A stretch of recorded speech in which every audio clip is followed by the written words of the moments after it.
Bien, espérate que estoy en a ver el libro. Bien.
Deja ver esto. Chair, I think you have quorum.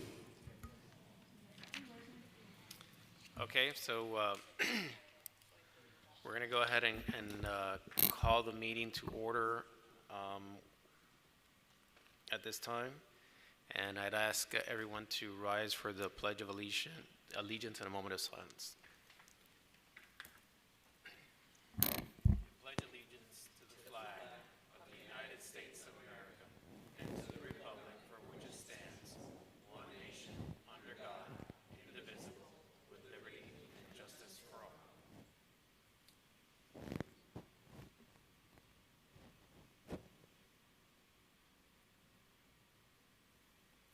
You may be seated.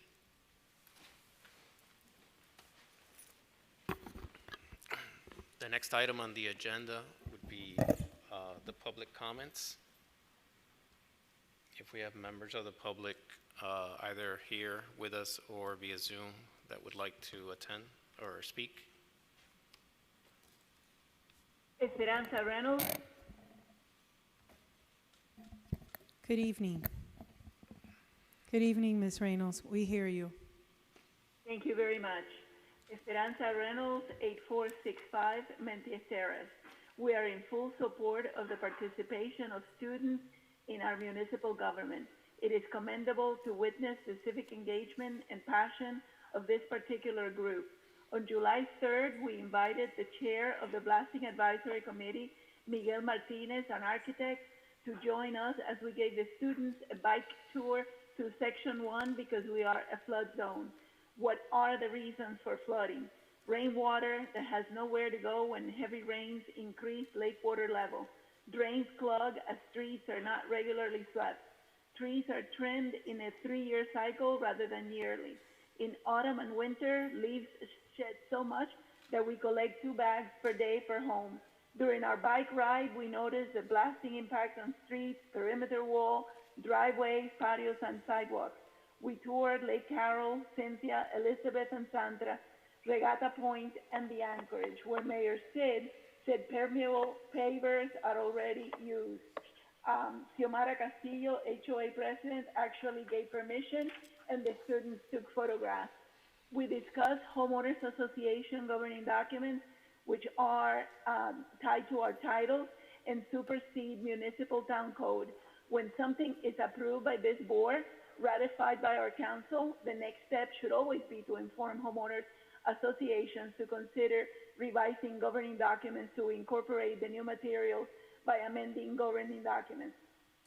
We find this group is brilliant, informed, aware of many of our community issues. The team is very diverse. They have members that speak English, Spanish, French, and Dutch. One was actually born in the Netherlands, making his perspective on flooding ideal. They asked us probing questions and were able to debate difficult issues with great aplomb. They have studied the Constitution, our Bill of Rights, Town Charter, so there is great hope for our future. We could not ask for better Miami Lakes ambassadors. We're not there in person because we don't want to return to the traffic nightmare of 45 minutes to go across town to attend the meeting only to speak for 3 minutes. Gas prices are eroding our fixed income, and we don't want to be exposed to dismal weather conditions. Thank you for listening, and good luck tonight. Thank you.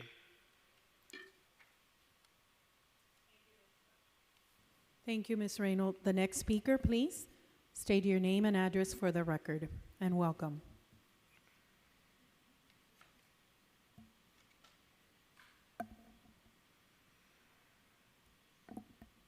I see several participants in my screen. Ms. Mirna Piña, welcome. Ms. Marta Barreras, Mr. Jesus Cabrera, and then I see another participant without a name, but I see the phone number. If you're here for public comments, please go ahead and state your name and address, and you may start. My name is Lucia Reynolds, 8465 Mentius Terrace. I just want to say that I saw Esperanza's PDF, and I do the same bike ride every week, and I'm very happy to see students partaking in government and taking an interest in their community at large. That's all.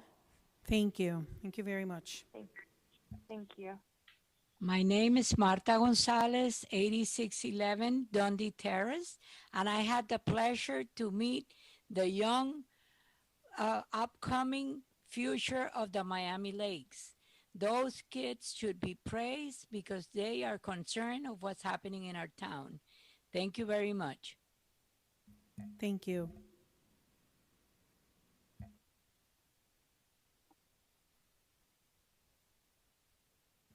If someone in council chambers wants to do their public comments, you may proceed. You may go to the podium. You state your name and address for the record, and welcome.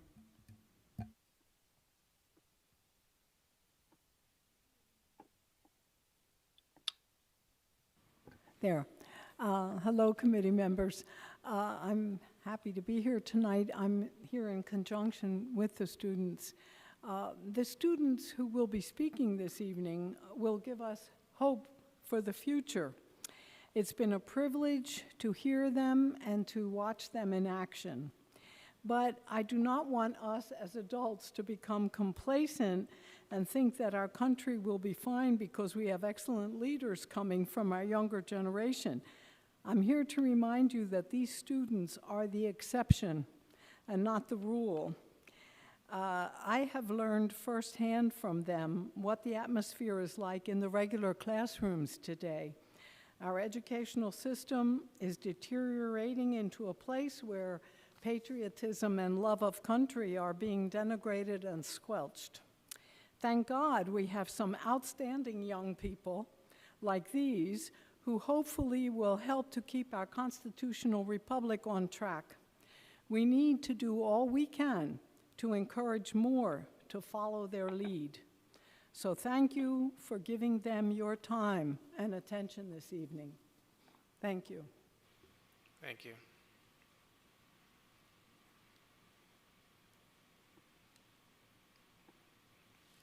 Anyone else would like to make a public comment at this time before we proceed?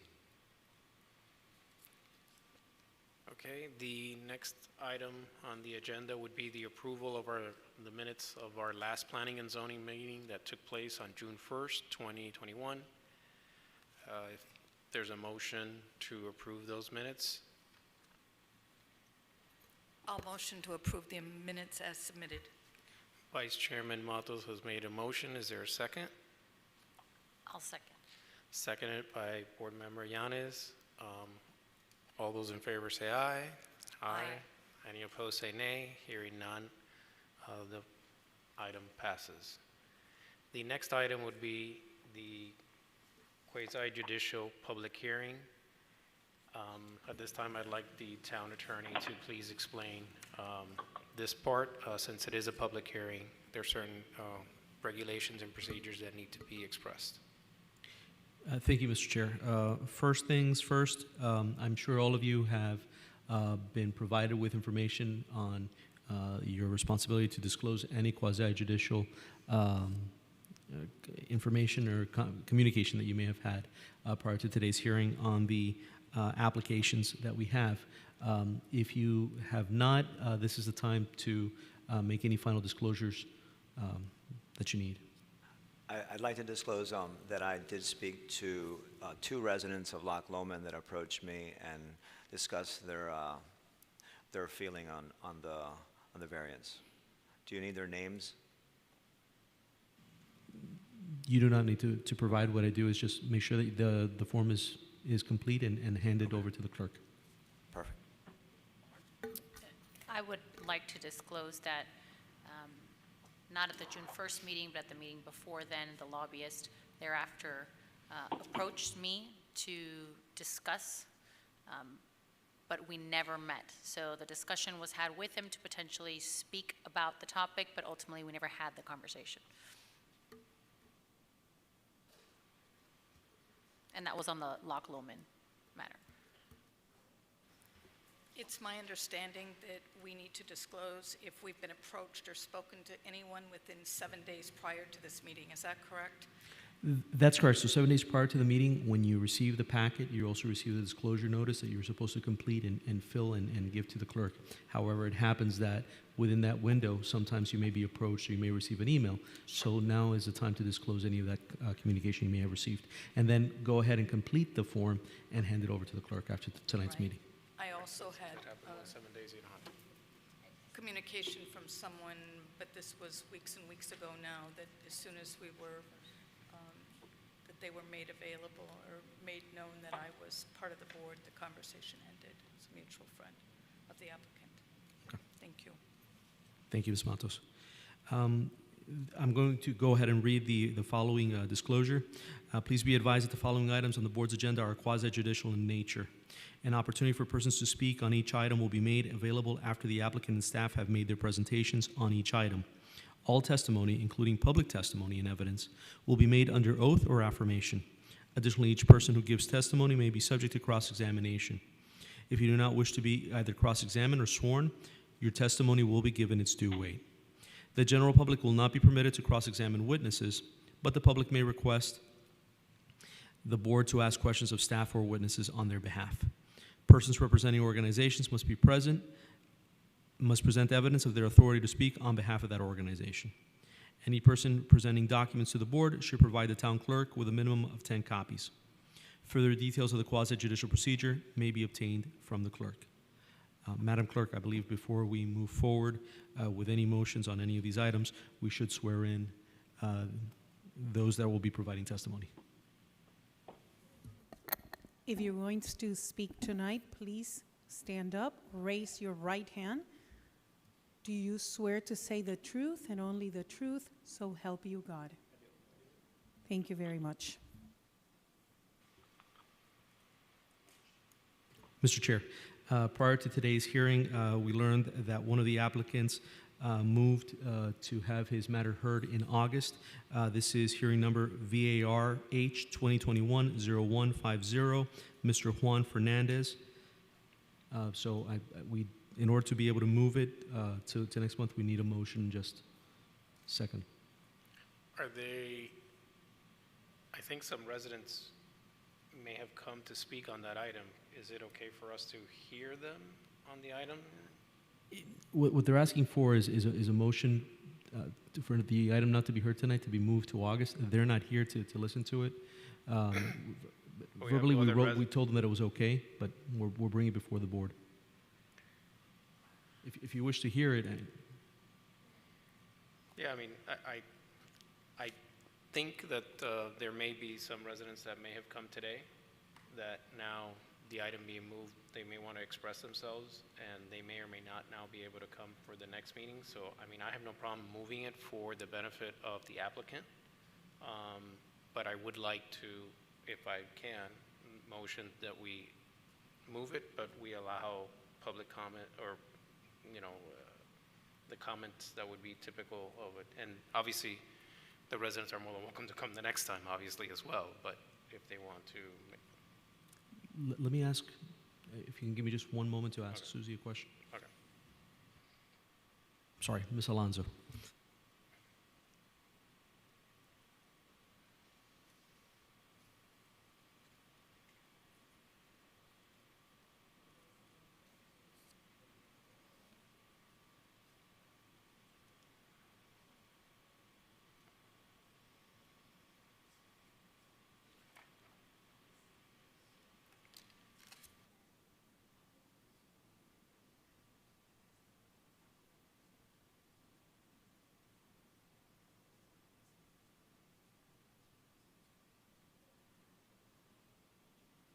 So I want to put some information on the record.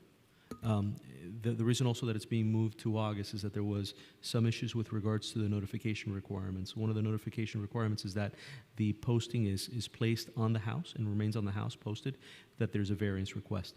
At some point, that was pulled. There was some issue back and forth. Ms. Alonso had made me aware, and she spoke, and there is an email, and there was also conversation. And based on that, is the reason why it was moved to August. But according to what Ms. Alonso was telling me, he was told that he could come today, but that the matter would not be heard because of this notice issue, and that's why it's being deferred to August. I just want to put that on your radar so that you understand.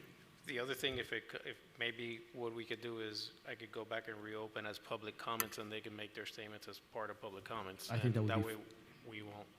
I think that would be fine, and that way you have the hearing all at one time, and they're here to be able to cross-examine or ask any questions and be confronted by the person who is providing evidence. I think that would be the right way to go, Chair. I have a question on that, though. Procedurally, then when we do the quasi-judicial, does then their statement become part of the record when we hear it next week? Because if we present it as evidence, right, for both sides, and if today they're just making public comment, then next week, I think they were here to basically put their statement next month, their statement on the record as evidence contrary to that. If we can't consider it next week and they have to come anyways, that's my question. I understand, Ms. Yanis, your question.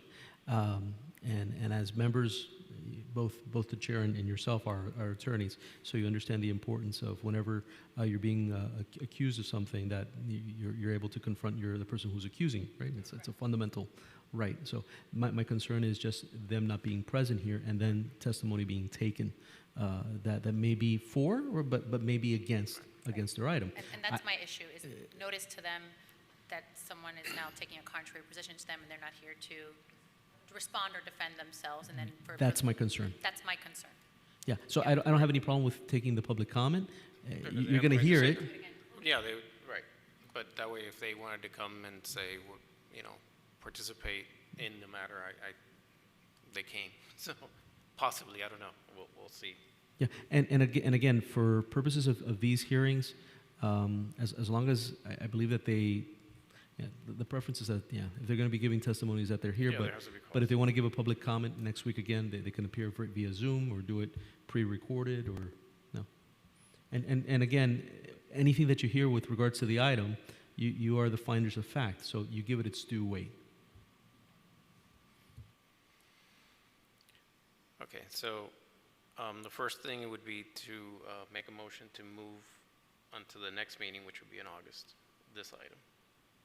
And then if we want to make a motion to reopen for public comments, it would be public comments. And then, so I'll go ahead and make the motion to move VARH 2021-0150 to the next planning and zoning meeting. Is there a second to the motion? There's my motion. There's seconded by Board Member Fernandez. All those in favor say aye. Aye. Aye. Any opposed say nay. Hearing none opposed, the item carries. At this time, I'm going to make a motion to stop public hearing and reopen public comments to just allow any resident that is here today that wanted to speak on this item to express their items. It would be public comment. We would encourage you to come back next month as well so that it could be part of the quote-unquote testimony. But I thought it would be fair if you have come to speak on this item. So first I'll make the motion to reopen, go back on the agenda. So I'm making a motion to reopen public comments. Second. That's seconded by Board Member Fernandez. All those in favor say aye. Aye. Aye. Hearing any opposed, say nay. Hearing none opposed, the motion carries. So we are going to reopen public comments for anyone that's present that would like to speak on this item. If you come forward, please state your name and address for the record and give us your comments. Martha Mendez, 7,000 Glen Eagle Drive. I would like to thank you for opening it up and not making me come back next month because it's very cold in here. I'm a resident of Loch Lomond. I live around the corner from the requested variance.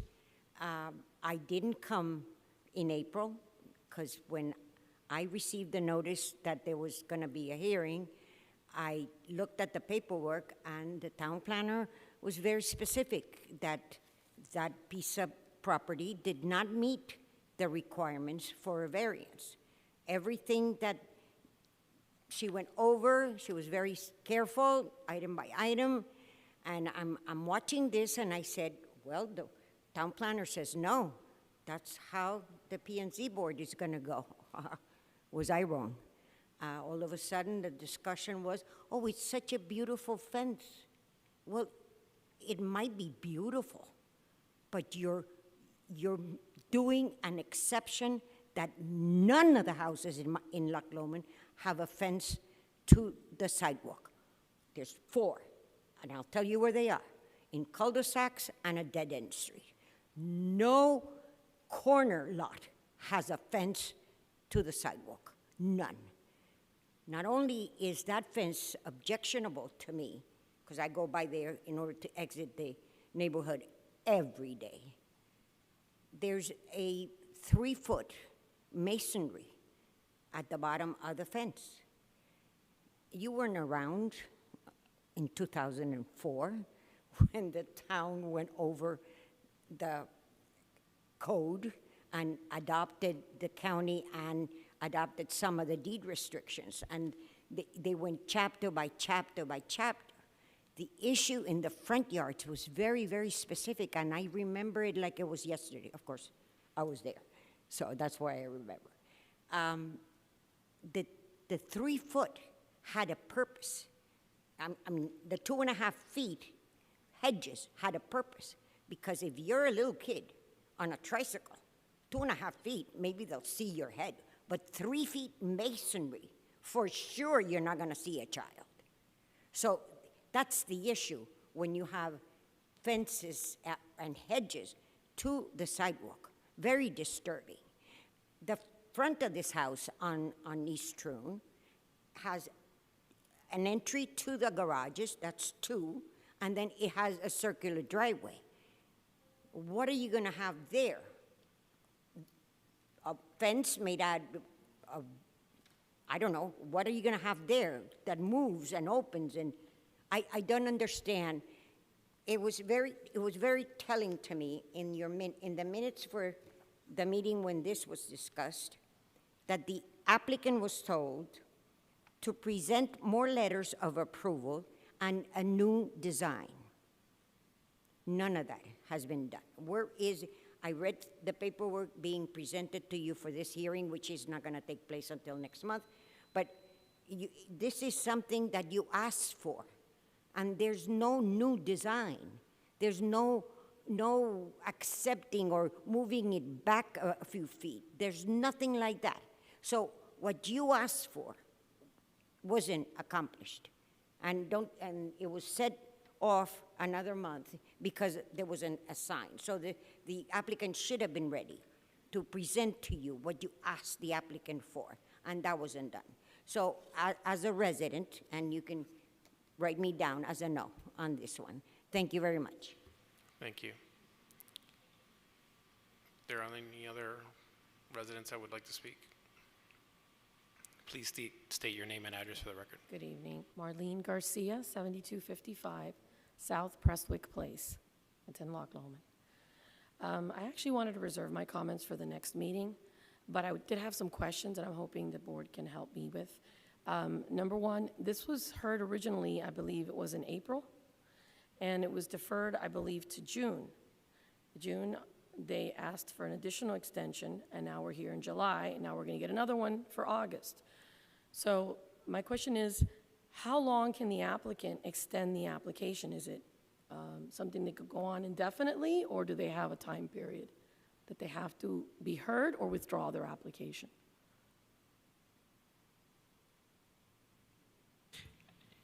At this point, they've asked for an application. My understanding is that they have not constructed or done anything, so they're not in violation of the code as of yet. They haven't built anything. They've just applied for an application.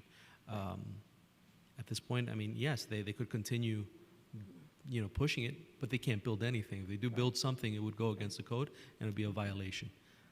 Okay. Another issue is that a lot of the neighbors object to this, and so what we did was the town recommended that we put together a petition and obtain all those signatures, names, addresses, phone numbers. So we did that. We have about 45 signatures. But I was kind of hoping to submit it at the meeting because there's been some issues with safety. People fear for their, for their lives. It might be a bit of an exaggeration, but they're a little concerned for their safety. And so we wanted to submit this at the last possible moment, not because we're trying to be difficult, but just so that we can make sure that the information gets in the right hands and it's used appropriately. So is that going to be an issue if we're holding on to this petition until the next hearing? No. So anything that you have in your hands that you do provide to us No. does become a public record. Right. Oh, I understand that. Right. So, and also at this point in time, what you're giving is a public comment. Got it.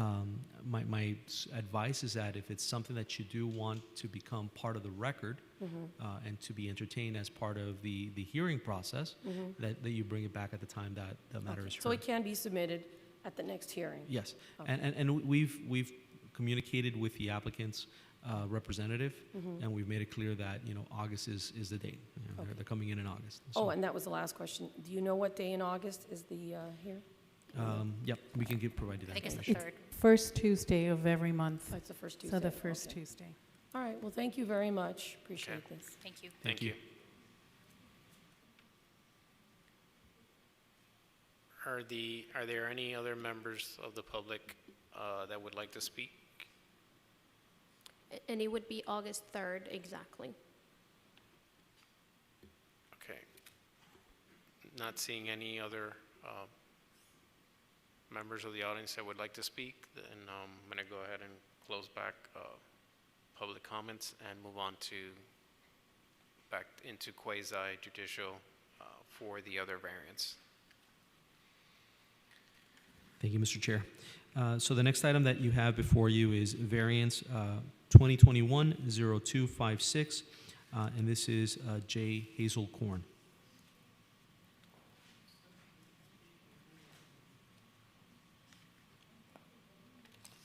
Variance 2021-0256, J. Hazel Korn.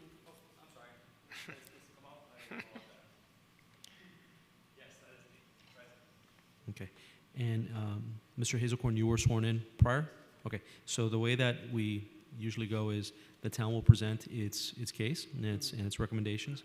Then you'll have an opportunity to go ahead and present yours. And then the board can ask questions of either the town or yourself. Okay. And if you want to go ahead and cross-examine Ms. Alonso, who's going to be speaking on behalf of the town, or vice versa, I mean, that's also allowed. Thank you. Okay? Do you have any evidence also before we move that you want to present to the town? So I have a presentation that I prepared. I have copies of the presentation and written support. Okay, so what we'll do is, at the time that before you present, we'll let Ms. Alonso go ahead and do her presentation. At the time that you present, you can go ahead and give the copies. If you want to go ahead and give your copies now, for organization's sake, to the clerk.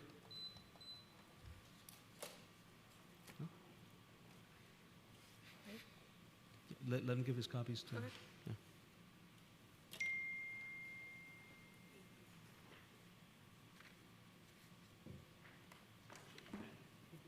Thank you.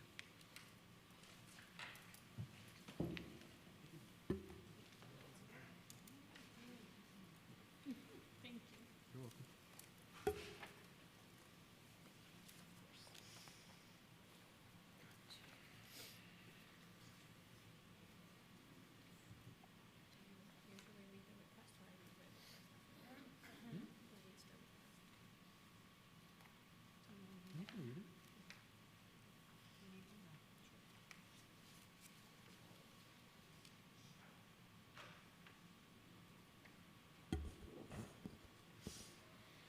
Susana Alonso for the Planning Department, and I'm hereby entering the staff report as a record for this item.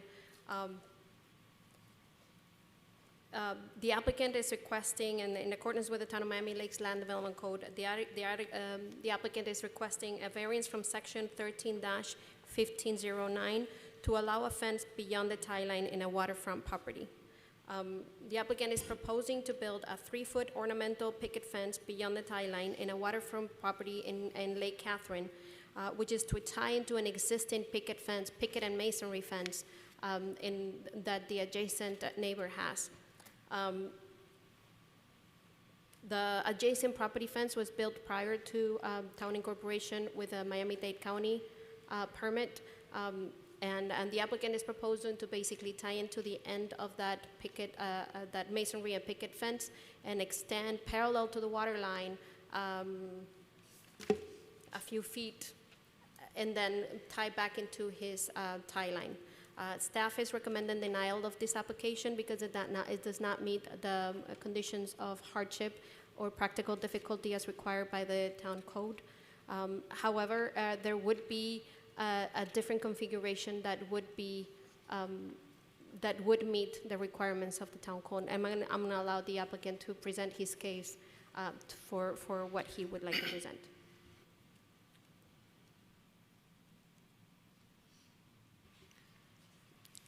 Okay. Good evening. My name is Jay Hazelcorn, 6555 East Miami Lakeway, Miami Lakes, Florida, 33014. My wife and my family, we moved here to Miami Lakes in 2018 to start a family. We now have a 2.5-year-old child and a 9-month-old son. And we moved to Miami Lakes because of the reputation of community, education, and safety. And these are high ideals that we value, and this is one of the basis of trying to provide a safe environment for my family. So I really am humbled to present our variance request before the board today. And thank you for your time. I provided a copy of the PowerPoint presentation as well as written support that is required as part of one of the Section A of the variance request.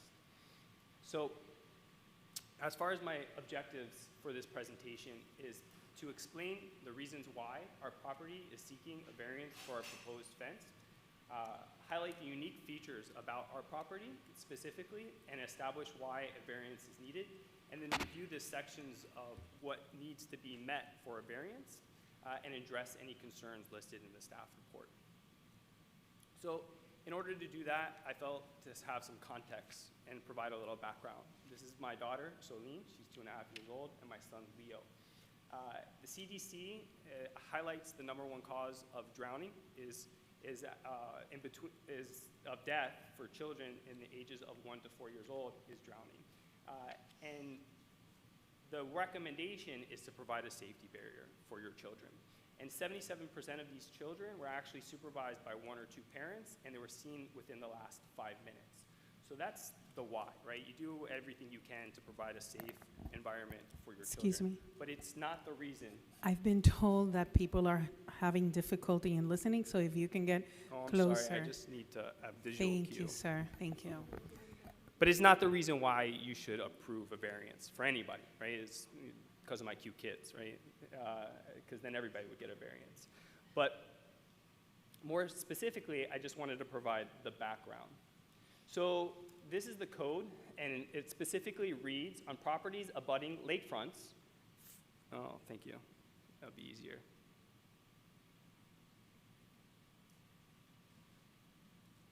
Thank you.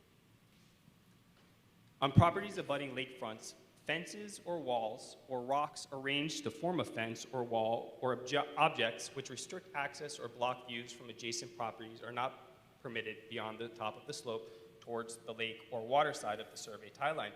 So I wanted to contact the town ahead of time to really understand this code. And the way I was reading it is that as long as you are not restricting access or restricting or blocking views to the waterfront, you would be allowed to build a fence beyond the survey tie line. And was actually advised by the town that as long as your fence was an ornamental fence, it was see-through, it didn't restrict access, you would be able to build your fence. So that's what I sought out to do. This is the fence that you see on our survey that was submitted as part of the agenda. You could see on the left of the property, there's already existing fence that extends to the survey tie line. And then on the right of the property, that's where the non-conforming fence goes down past the survey tie line, past my seawall. So what I'm proposing is a 4-foot aluminum ornamental see-through fence that extends past the survey tie line down to my seawall, and a 3-foot fence that would tie into my neighbor's fence to the right, and allowing adequate movement and 25 feet before the water's edge. So this is a Photoshop version of what I would be proposing to make sure that the fence would angle down and away from my property neighbor to the left to ensure that the views are unobstructed, and that the access to the lake is not restricted because I'm terminating the fence prior to the seawall, which would tie into the existing fence to the right. The permit was approved. The zoning department looked at this and actually gave me a permit to build this fence. And so I sought out the company, put down a down payment. Even the day that the company came out to dig all the holes and put the fence up, the town actually called me to place the permit on hold.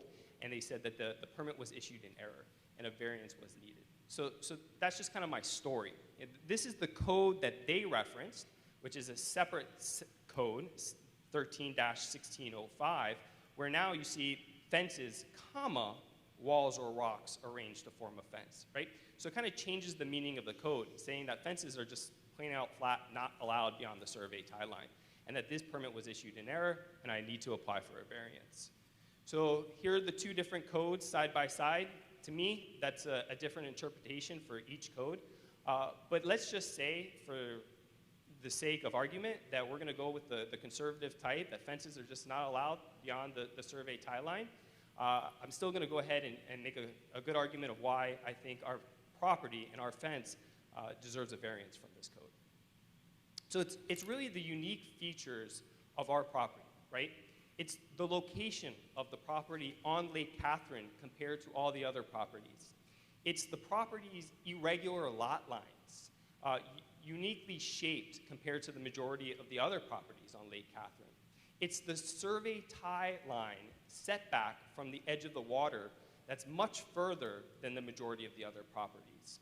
We actually have a property to the east of us that already has the fence that extends past our proposed fence. And then the property line on the east also has a 3-foot gap between our property line and our neighbor's fence. So making to tie in on the survey tie line would create a weird angle, which I'll show you. So first, I'd like to take a look at Lake Catherine. There's 93 homes on Lake Catherine. And if you go around all these little fingers in the lake, you'll see all the single-family homes. And these lot lines run parallel down the property line, right? So if we're going to establish that as a regular lot line, I highlighted my house in the corner. It's on one of these fingers, on a nook, set back from the lake, not directly on the lake. The angle of the lot lines come across the property, and it's and it has a narrower backyard compared to most of the properties. So there's only 13 other properties like this, because on the corner, I'm actually sharing the lake with my other backdoor neighbor to the left. So it creates this weird angle and irregular lot lines. This also, at the location on the lake, creates a further setback with the survey tie line and a gentler slope because it has to run out further to the lake compared to all the other properties, or the majority of the other properties on the lake. So 13 out of the 93, that's less than 15% of the properties. So my property is very unique compared to the majority of the other properties. So as this property is irregularly shaped, it doesn't come out the way I had it, huh? So that box, right, that you see in the picture is basically just, I guess, I don't even know why it's there, it's not even part of my presentation. But if you could see in your presentation, What I'm trying to show is a zoomed up picture on the right of my property, and that's Lake Catherine, and I highlighted my property in yellow. And just to highlight how the majority of the property lines run straight down to the lake, and where my property on the survey kind of cuts across my property. And that's what I was trying to show on the survey, that it's not a regularly shaped lot. And that's highlighting that sharp angle across the backyard of the property. And this part is where we have our backyard, and this is the part where we have a covered patio and a porch area that we see. So if this property were to go have regular lot lines, I would have a nice view all the way down the lake. But since it doesn't and it cuts across, my view of the lake is already impeded. So this is a picture of starting to the left of that smaller box, looking out to the lake. This is a picture of my neighbor's fence, and due to the lot and the property line that it cuts across the back of the property, it actually inhibits our view of the lake. Otherwise, you would see it directly down the lake. And if you see, moving over a little bit further, still under the covered patio, it's still preventing a majority of the view. And a lot of these properties on the lake, you sit in the property and you have an open view, right, because of the lot lines. This property does not. This picture is from inside the house of where we have our window, and it's still obstructed. You're beginning to see more of the lake and shooting down the lake, but still it creates what I think is like this bottleneck effect. And this is all the way over, still in that red box, and you can start to see more of the lake is being exposed. So what this does, it creates a bottleneck effect, right, of the view of the property, and it kind of angles your view to this specific location.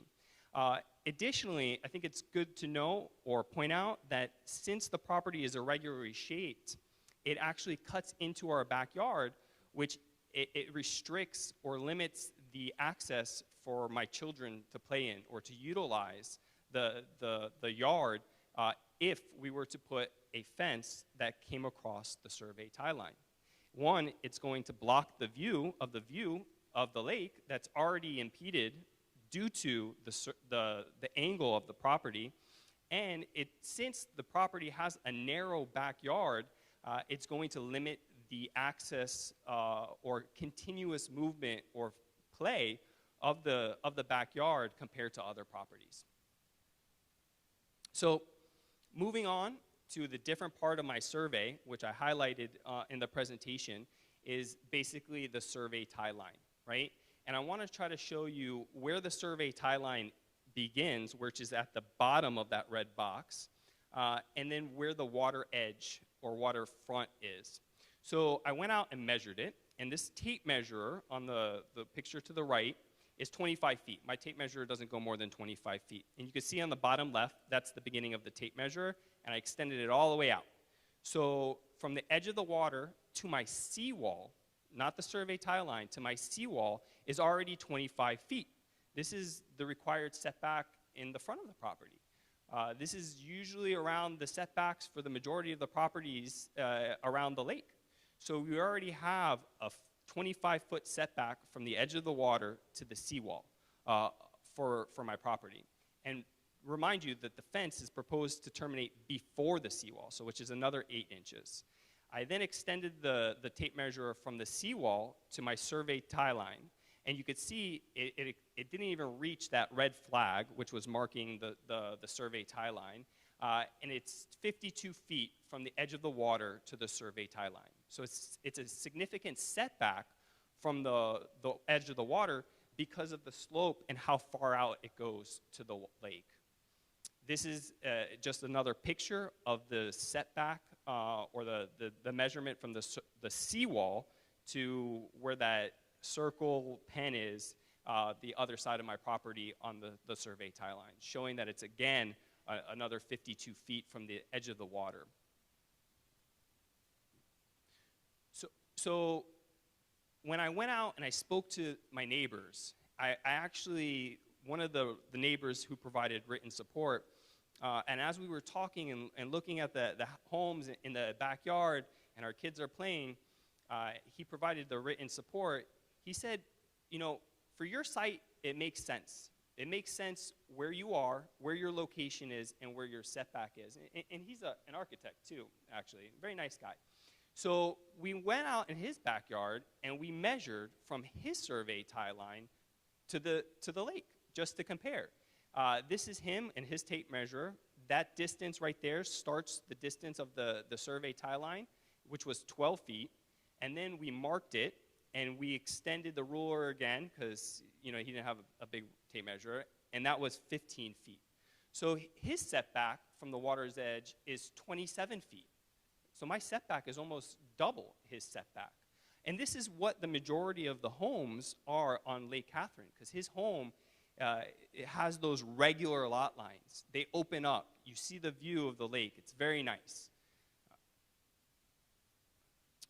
And then I want to compare the slope, because since we are on that appendage, in that little nook in the corner, the slope is very gentle. You almost don't even notice it on our property.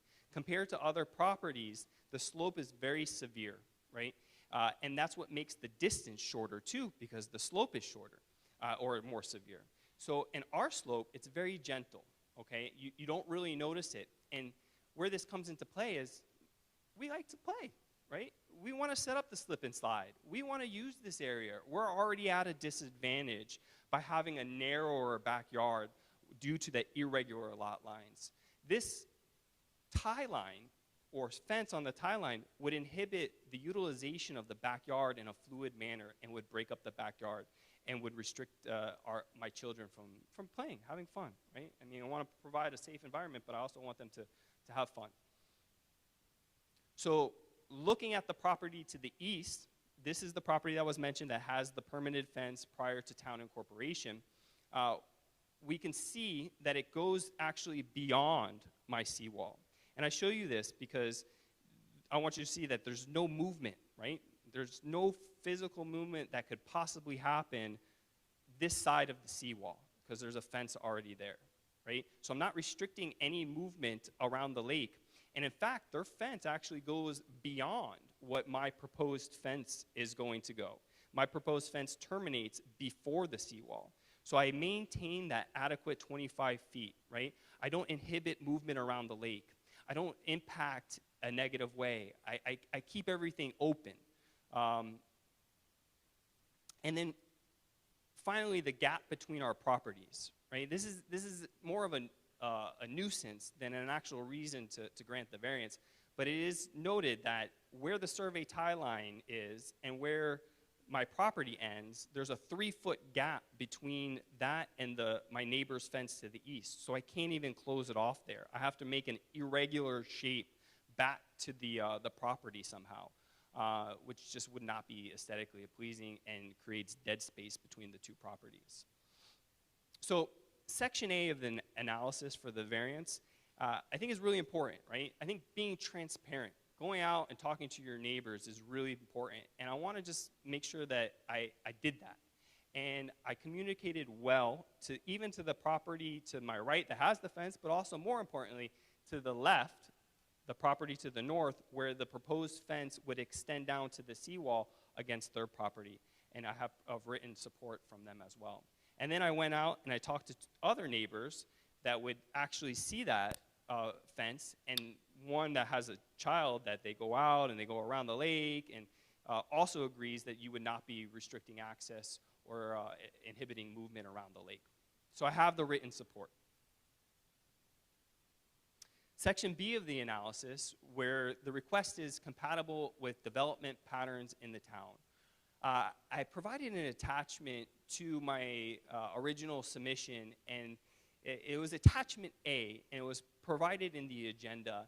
And it's basically just a bunch of pictures around the lake, and it provides 14 houses that have fences beyond the survey tie line, just to kind of establish the prevalence of the developmental patterns. It wasn't an all-inclusive list, but I just wanted to kind of provide those examples of fences that already existed. Now, they might have been fences before town incorporation, or they might have been done without permits, but it is part of the developmental patterns. And then also I want to address this not preserving the green lake slope and impact the view of the movement, which I kind of already started to talk about.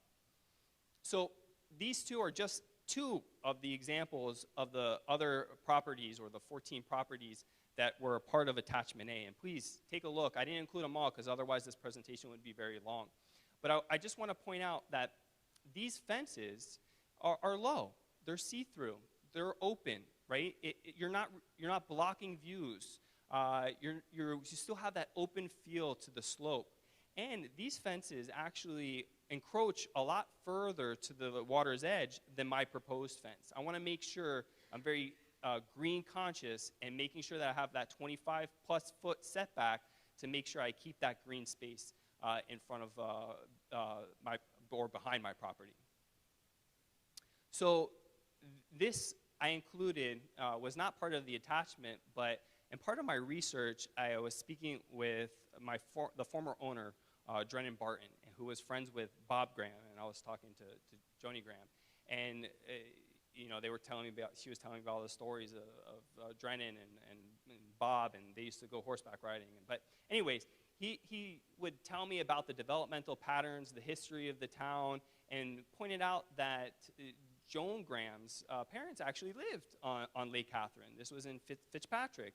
And so I looked up their property, and it was actually sold recently, but I did notice that they had a fence. It was low, right? It kind of had the integrity of the code, right? Keep not restricting access, not blocking view of your neighbors, and it extended beyond the survey tie line. And you see there is the signature cows, right? So this is a deed restriction that was part or incorporated prior to town incorporation, and it makes me think that that's kind of how it was interpreted.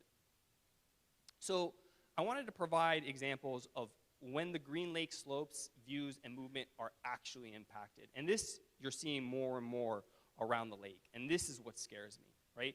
When you have homeowners that want to have a fence, but they instead plant shrubbery or bushes, and it acts as a durafence. This is what scares me, because this will block your view, right? This is not a 4-foot fence that I can see over or see through. This is a 9-foot, 10-foot, 11-foot, 12-foot fence. This actually impacts your movement around the lake, and this will inhibit your view of the lake. So this is the real threat behind the lake slopes, views, and movement. Section C of the analysis. The essential character of the neighborhood would be preserved? Yeah, I think so, right? I mean, I'm really trying to keep that 25-foot setback, keep the continuous movement around the lake, and then I want to make sure that the views are unobstructed, right? I want to make sure that the fence is low. I want to make sure that it angles down and away from my neighbor. And I want to make sure that it doesn't restrict access or block views, right? So I think it's keeping the essential character. Section D, can be approved without causing substantial detriment to adjoining properties. The property on the east already has the fence, right? So there's no argument there. And the property on the left has provided written support of our proposed fence. And I think this is really important, right? This is where the rubber hits the road, right? Does this set a precedence? Will this allow for continuation around the lake? And the answer is no, right? Because of the setback, because of that 52 feet setback, because of that gentle slope, because of the location on the lake, because it's only affecting less than 15% of the properties of where it has those irregular lot lines, I think the answer is no. You don't set a precedent by allowing this variance today. Substantial justice to the property owner? Yeah, right? I mean, definitely provide safety barrier for my children, right? Will allow for continuous play, will increase our quality of life. It won't restrict our access or block our view by putting it on the survey tie line. Will it allow substantial justice to other property owners? Absolutely, right? If we set a precedence and we allow homeowners that are afflicted with these certain locations and very far setbacks and allow them some flexibility, then yes, it will provide substantial justice to other property owners. But we have to be smart about it, right? We have to make sure that that green space is preserved, that there's enough space to go around and continue the movement around the lake. We have to make sure that there's a maximum height with these fences, that they're see-through, and it doesn't restrict access or block views from owners. Section F and G, right? Is the plight due to unique circumstances in the property? Absolutely, right? I explained this multiple times. The location of the property, the irregular lot lines, the really far setback, and most importantly, that I'm trying to be very conscious to not restrict that access, block views, and keep the movement flowing around the lake. And there's a lot of special circumstances that we went over today, right? And I think I hit all of the requirements for a variance approval. So in conclusion, the proposed fence meets the required sections for the variance approval. I've provided the written support. I think it upholds the integrity of the code as it does not restrict access or block views to the lake from adjacent properties. And it's going to provide additional safety and a safe environment for my children without placing undue burden on other properties. Today I ask for a motion to accept my variance. Thank you very much. Thank you. Thank you. Does the board have any questions of the applicant or staff regarding the item?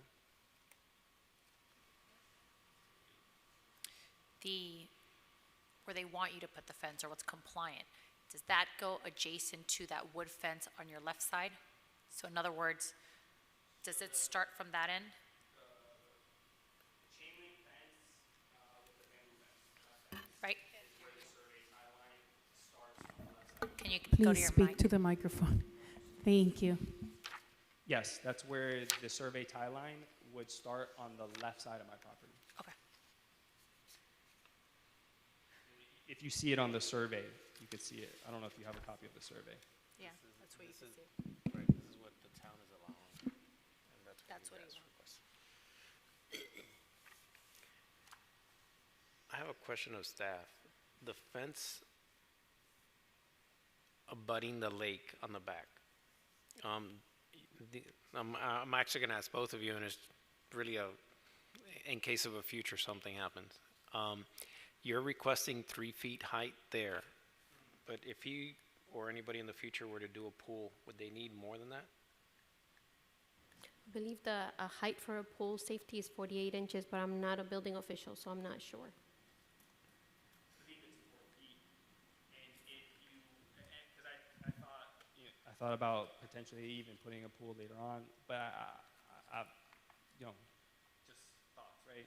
Nothing official. And I think if you do an infinity pool, as Ms. Alonso explained to me, you have your safety barrier on this side of the pools here, and your catch basement acts as your safety barrier this way. Okay, So you and I'm just wouldn't- thinking out loud for Yeah. the future so you don't have to do this. Yeah, Okay. I agree. That was the only question I had. How, And I don't know where it would count, because the height on the other side to come in would be more than 4 feet, because the seawall. Because of your seawall. Yeah. Can, I guess for the staff, how do we reconcile those two rules? I mean, I don't see that there is really a difference between the two rules, 131509 and 131605. If we read it, it says, on properties abutting lakefront, fences or walls, reading 1509 first, or rocks arranged to form a fence or wall, or objects which restrict access or block views from adjacent properties, then it says, are not permitted beyond the top of the slope toward the lake or water side of the survey tie line. I think So- I read it like he reads it, which is the or in that. In other words, that or lumps them all into one category versus D, or 1605, that clearly has the comma separating them. I guess that's how I read it, how he read it, which Yeah. is, I could see why there was that confusion. It almost referenced it as all being part of that versus independent. And I see that. Grammatically, it probably, the author could have done a better job of writing it clear. However, I think that the intent of 1509 and 1605 are pretty similar. I don't believe that there's a different intent on either. It's meant to say that that fences in general are not permitted beyond the top of the slope towards the lake. And notwithstanding grammatical differences and, grammatic interpretations of how it's written, the way that it has been enforced, at least by the town, since incorporation, has been pretty definite that anything beyond the tie line has to have a variance, period. Every time anybody has put in a pool, we have asked them to put their fence right around the pool, surrounding the deck. It's been pretty consistent. Is there some instances where these things have not been taken care of because associations have not been as active and have not been requesting permits, or because these were fences that were put in without permits or prior to incorporation? Yes, they exist. But since, and I can show you 3 million variances that have gone back all the way from, since incorporation for this kind of issue, and they've been very consistent about it. But on both, either one of the ones that you're reading, I guess the town is very strict in the interpretation of whatever fence or anything like that. It says which restrict, and it says it on both, which restrict access or block views from adjacent properties. So even a picket fence is considered to restrict. Correct, because what it says truly is beyond the, so let me deconstruct it backwards, right? So beyond the tie line, you cannot have fences, anything that looks like a fence, such as rocks or hedges or anything that behaves as a fence. So the rest of the sentence is really trying to encompass every other object, construction, or method by which make-do fence could be erected on the site, right? So what you're really saying is nothing beyond the tie line, nothing beyond the tie line, and that's it. And then they're trying to sort of put into one package everything that could be used as a de facto fence without being a fence, such as hedges, right? Or rocks piled up on top of each other, or maybe sticks. And it's all really, both of them clearly say it's which restrict access or block views. Correct. That's really the intent behind both Correct. of them. And the other two were grandfathered in, that's why they existed before we changed. Correct. Before, yes, and remember that these, much as one of our public comment said at the beginning, a lot of these things don't come from Miami-Dade County Code. They come from deed restrictions that existed on these properties prior to town incorporation that were pretty generalized town-wide, and they were then absorbed into the town code for us to continue to enforce. Because remember that all these properties had deed restrictions placed on each individual property individually, and they were meant to be, help me use the right word, but they were taken care of by the HOA, which was then, or the ACC, right, the Architectural Control Board, which was then incorporated as the HOA. In the places where the HOAs were not ever strong, these deed restrictions were not well enforced until the town took over them and began to enforce them a little more uniformly. So there is, some little bit of a gap, and a lot of these structures that were legally constructed using Miami-Dade County approvals, we take them as existing non-conforming structures, and we use them as such. So the rule with an existing non-conforming structure is generally that it's allowed to remain, but if it was either destructed by natural causes or, and I think we have made an exception for natural causes, but if it's in any way demolished, it cannot be rebuilt, and if it's, it's not allowed to become more of a problem. So we would not allow them to make it taller or longer or more of an encroachment than it already is.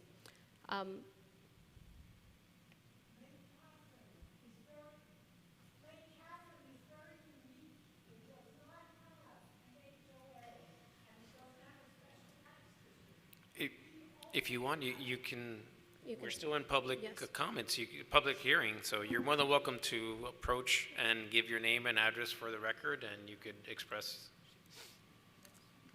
Were you sworn in? Wait a minute. Bonnie Cintron, 1477. Were you sworn in, Ms. Cintron, or do you want to be sworn in? If you want to be, if you want your testimony to be given weight, you can be sworn in, or you can just give a public comment, whatever you like. Do you promise to say the truth and only the truth, so help you God? I do. Thank you, Ms. Cintron. Bonnie Cintron, 14770 Lewis Road, and I live on Lake Catherine.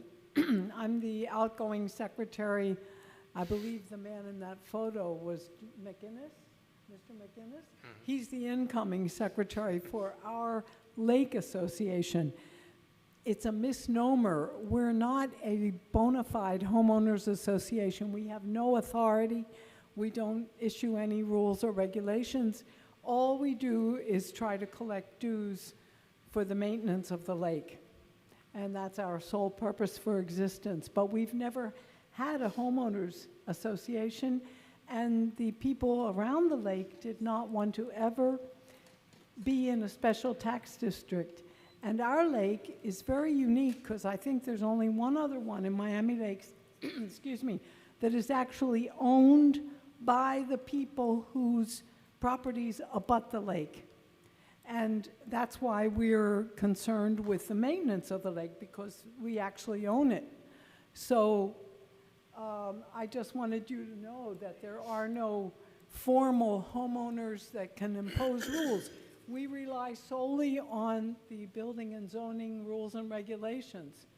I was going to say something about this at the Thursday meeting because we have an idea that we'd like for the code enforcement to help us with. So, but that's for Thursday. I just wanted you to know that while this gentleman was speaking. Thank you. Are there questions? I just wanted to, yes, it's part of your story, but I think it's, I guess, just wanted to clarify. You actually sought out to make sure that what you were doing was actually acceptable, and you relied on what they told you, and you basically followed the rule, for lack of a better word, correct? Yes, ma'am. Okay. And then once you already had the permit in your hand and about to start, that's when you first received? They were at my property getting ready to dig the holes. We had the inspection scheduled for the next day. I had to call them and cancel everything Okay. because I want to do the right thing. Did you have an existing fence there already when you moved in? No, the property is how you see it. Okay, thank you. And once again, I'm not here to try to argue the interpretation of the code. I just like to highlight the unique features of my property and why I need a variance. Thank you. Any other questions?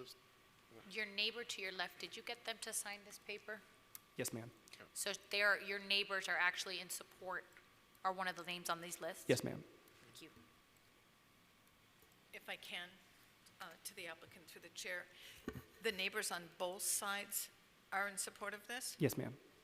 And the properties on Harris Place are where in relation to your property? So I have them highlighted. I can go back and show you, but Yeah, the one, Significantly across the lake, am I correct? this is the one that he has. So the That's two Harris Place. circles are to the right and the northwest property, which I have their signatures, and then I have the signatures of the other two circles, which is John, the furthest one that let me measure at his Because property. the property immediately to the left of you doesn't have a lake anyway. No, I Right. didn't seek their, I could get their signature. I could Right. get. It doesn't other- affect them yeah. because it's not on their lake. It affects the one on Harris that you did get Correct. the signature of Correct. Okay. because of the way that your property and his property kind of meet. Exactly.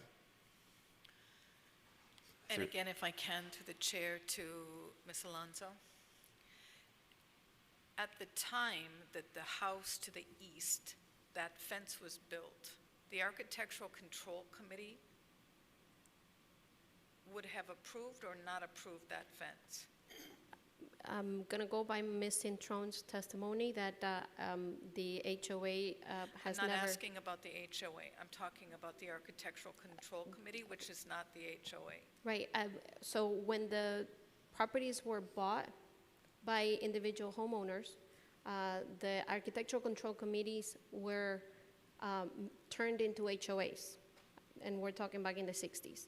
At some point, some of those HOAs may have allow themselves to dissolve or turn into lake communities. In the case of Lake Catherine, I really don't know because I wasn't there. So I'm sort of, but the way that most of the associations in Miami Lakes have evolved.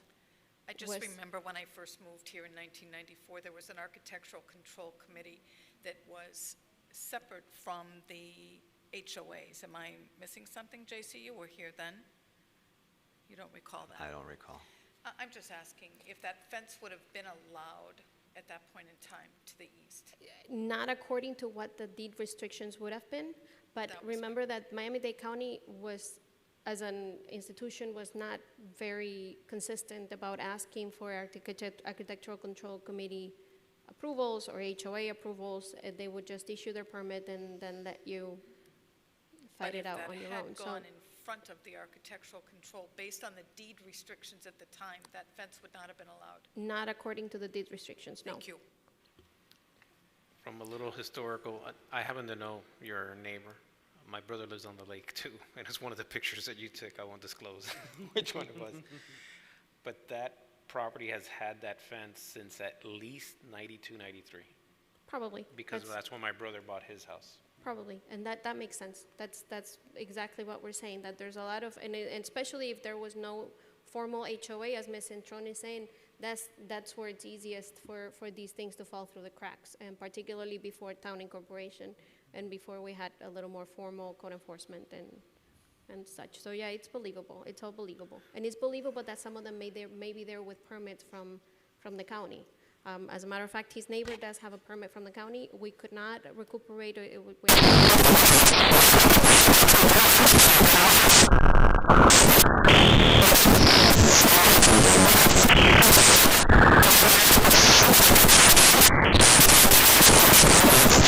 It's there, it exists, and it was somehow permitted, and not.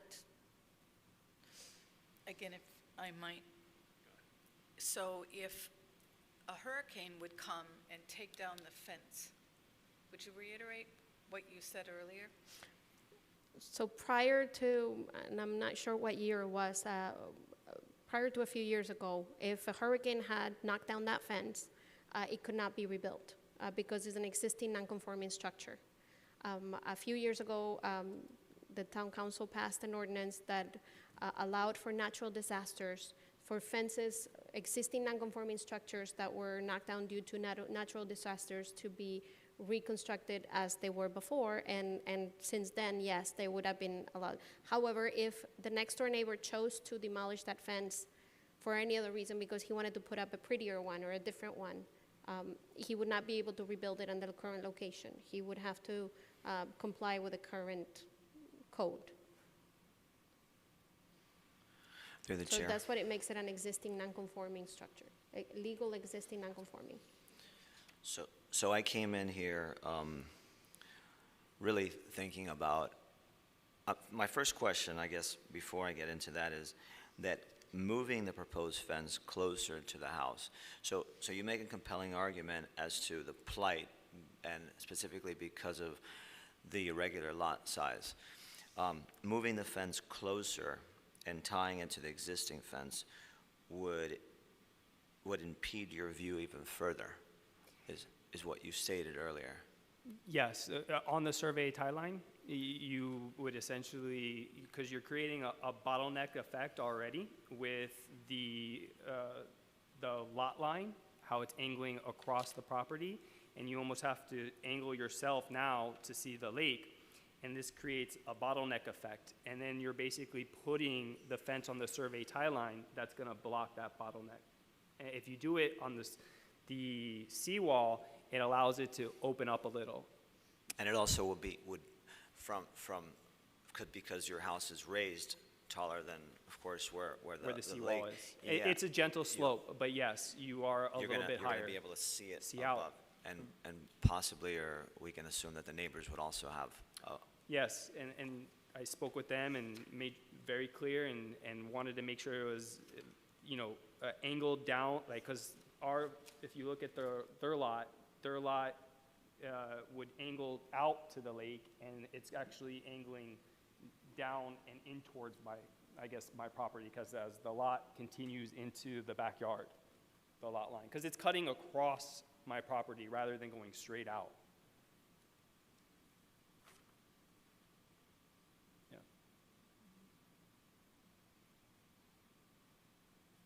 And it's the setback. It's very far because of where I'm positioned on the lake. It creates this unusually long setback where the survey tie line is, and it's already a narrow backyard. It's going to break up a significant part of the backyard where we play, right? You know, for my children. I'm sorry, I couldn't hear you. Well, because of the length of the distance between the tie line and the lake, you actually, the slope is less apparent. Correct. So it's longer, and you can enjoy it where other folks may not be able to enjoy it because it Correct. drops. Yep. To the chair, Ms. Alonso, the number of variances we've granted in similar scenarios? Recently, none. Back before 2012, there was a few of them that were granted, but none recently in the last 9 years. There's a lot being applied, but none granted. I've been here, 6 years? We have granted some. I don't want to say none in the last 6 years. We've granted pools beyond the tie line. Yeah, stuff over the survey tie line. And maybe, and even when we have granted pools beyond the tie line, we always made sure that the fence was tight on whatever setback the new pool was. So never beyond that. And I think, if I recall correctly, one of the reasons that we granted the pool, which was somewhat recently, I want to say in the last couple of years, it was because the length of area that they had. And I mean, from pictures, you actually have quite a bit of greenery down there, the main turning points.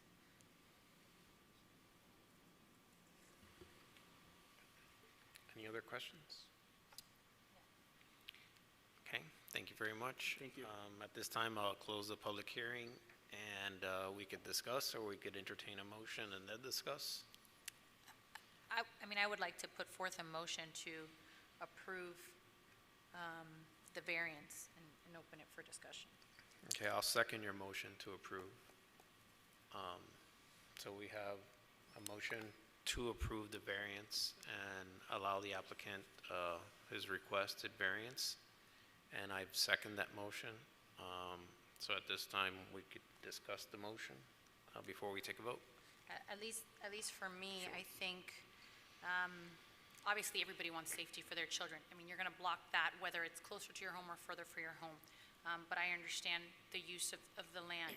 I think he makes compelling points when he goes through the factors, primarily. I actually think when you look at the photos, when he puts it closer to his home, it actually looks aesthetically worse. I think when you go forward, you actually, you know, he gives himself more of a view. When he puts it closer, he's cutting his own view. The adjacent properties' views seem to go uninterrupted wherever he puts it. The person that's really going to suffer, depending when it is him. I think when we looked at both of the code rules, the primary purpose was, you know, as long as it doesn't restrict access or block views from adjacent property. I don't think this allowed him to do that. I think he has a small fence. It doesn't obstruct any views. In terms of the greenery space, I know that was one of the factors that we talked about, I mean, painting the green space and the pattern. You know, whether he puts that fence there or not, I understand there's a little bit more. I think that the green space is still maintained. I think, as indicated by another resident of the lake, he has numerous photos. I live on a lake as well, not that one, and a lot of property, they go all the way down to the water line. And yes, I understand that's grandfathered in, but I think that lakes make it a little bit more unique in terms of the community and what they're trying to achieve. I think in that mini subset community within the lake, he is keeping the the character, it would be preserved. I don't think that him building this fence would change the preservation or the character of the lake. I think it is compatible with the developmental patterns there on that lake. I think he has a unique slope. So you can see that, and I think it becomes vastly more noticeable when he puts it up against that wall, when he puts it, further where he's intending to put it. I think it actually looks better where you put it. I mean, at the end of the day, we would hope for the future and for the community, whoever else would go there, would like also that view or that ability to see. And I think it is important that both of those neighbors have agreed. The slope does make a huge difference. There's some very steep down slopes, and yours seems to be a lot smoother, and you seem to have a lot of green space there. I would be in favor, obviously, because I put the motion of approving this and at least allowing your children and your family to enjoy, safely further part of your property than if you were to cut back. If you were to cut back, your yard would be cut in half. I can appreciate that as a parent as well. But I think where you have it, you maintain the safety and the dignity of the community while, enjoying your family, hopefully for years to come. So, thank you for your presentation as well. If I can, may I direct a question to Ms. Alonso? Is there anything at this juncture that prevents the applicant from changing the materials of his fence as it's being presented? So if what we're seeing, you were ultimately issued a permit and then that was withdrawn or brought back, what prevents a change in materials of that fence?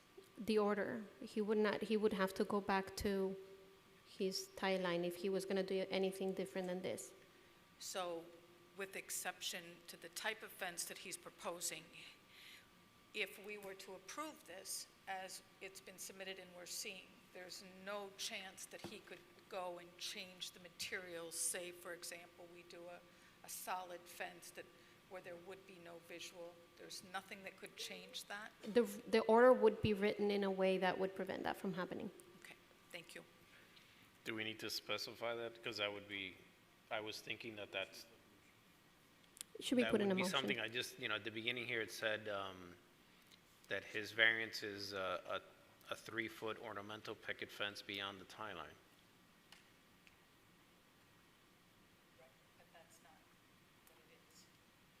Well, it's 4 feet on one side and then 3 feet on the other. And is it in It's fact? 4 feet on the side, no? And Correct. So I think the 4 feet are not beyond the tie line. The 4 feet are on the portion that is between the tie line and his existing fence. And the portion that is beyond the tie line is a 3 foot, and that's why that's written that way. Okay, so I have a question. So then the sides is not a variance? Nothing is allowed to be there, so the size is not part of the variance, no. No, wait. Is he permitted under the code right now to do the side? He would be permitted to do the side up to a 6 foot fence, yes. All the way to the tie line. seawall? All the way to the tie line. But in the document here, it says the applicant is proposing to build a 3-foot ornamental picket fence beyond the tie line. He's proposing to build a 4-foot on one side and a 3 feet along the front of the property, based on the pictures. Is that how it was presented at the beginning? Hold on. Which the motion is, and at least this motion that I'm seconding is to allow him to build that as it was pretty drawn here, but obviously you make a point, and I would be inclined to include, to make sure that it is exactly the way it was done. Give me a second, because technically I closed public hearings. I see what you mean. Anything beyond the tie line is what he's asking for a variance for, regardless of the text that I actually put into the request. If you choose to approve it as a 4-foot, transitioning to a 3-foot, as is drawn on the drawings, is up to you. If you choose to approve it only at 3 feet throughout, that's up to you. Well, Up to the tie line, he's allowed to have 6 feet. right, but I think, and correct me, because you're the one who made the motion, and I interpreted what you were thinking, and if I knew, I would be a rich man, and I'm not. So I think both of us were in the opinion of, like, if he does it the way the pictures show he's going to do it, we're okay with it. Correct. It's So- the way it's reflected, the way the picture And shows. not another way, because, which, Right. you know, But- Board Member Matos makes a point. Right. If we So allow now a brick if wall, it's a different story. If it's specific to exactly what is proposed here, it says picket fence. It isn't? Well, yeah. It says picket fence. Yeah, it says on the background, it says Give the us just applicant a is second, proposing please. to build a 3-foot picket fence. Is that a picket fence? Where her signatures are? Yeah, it says ornamental aluminum fence. Okay, I was looking at the report, so I maybe, What he submitted to us says ornamental aluminum fence. Yep, on the what? on the survey. There's a drawing of what he wants to do. So it One of the has 6 photographs feet of shows the actual pieces. And that drawing is what seems to illustrate 6 to 14. Would To there me, be an a picket application? fence is a white fence with wood slats. That's a picket fence, it's not? But I think the agenda That's not, packet, that's not what the rendering is, even though it's Photoshop, that's not a picket fence. So if we're proposing to accept this motion, then what you're accepting is what? That's my point. I think what I intended was what he proposed here on this survey, which is the transition, the 4 to the 3 aluminum, which what is reflected in the pictures that he has, which are, yeah, the Photoshop pictures that he has, which seem to be thin aluminum see-through, because I agree with Ms. Matos, picket fence seems to be almost like thicker slab whites, that's the vision you have, and I was not going on the town's written Verbiage. report. I was going on the survey, the boundary survey that he put forth, which is single 4-foot-inch gate, and then here he has, in the rendering, he has the 6-inch, and then it transitions from the 4-inch ornamental aluminum and then to the 3-inch ornamental aluminum fence.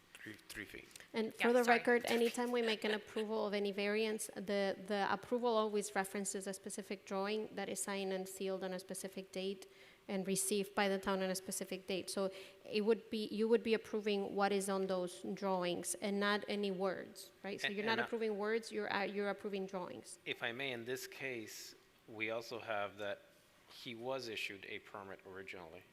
Correct. And I'm assuming that that permit is consistent with this Photoshop picture. I believe the drawings that are presented are directly from the permit. Correct?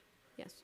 Okay, so then the motion would be to approve his variance consistent with plans already submitted to the town.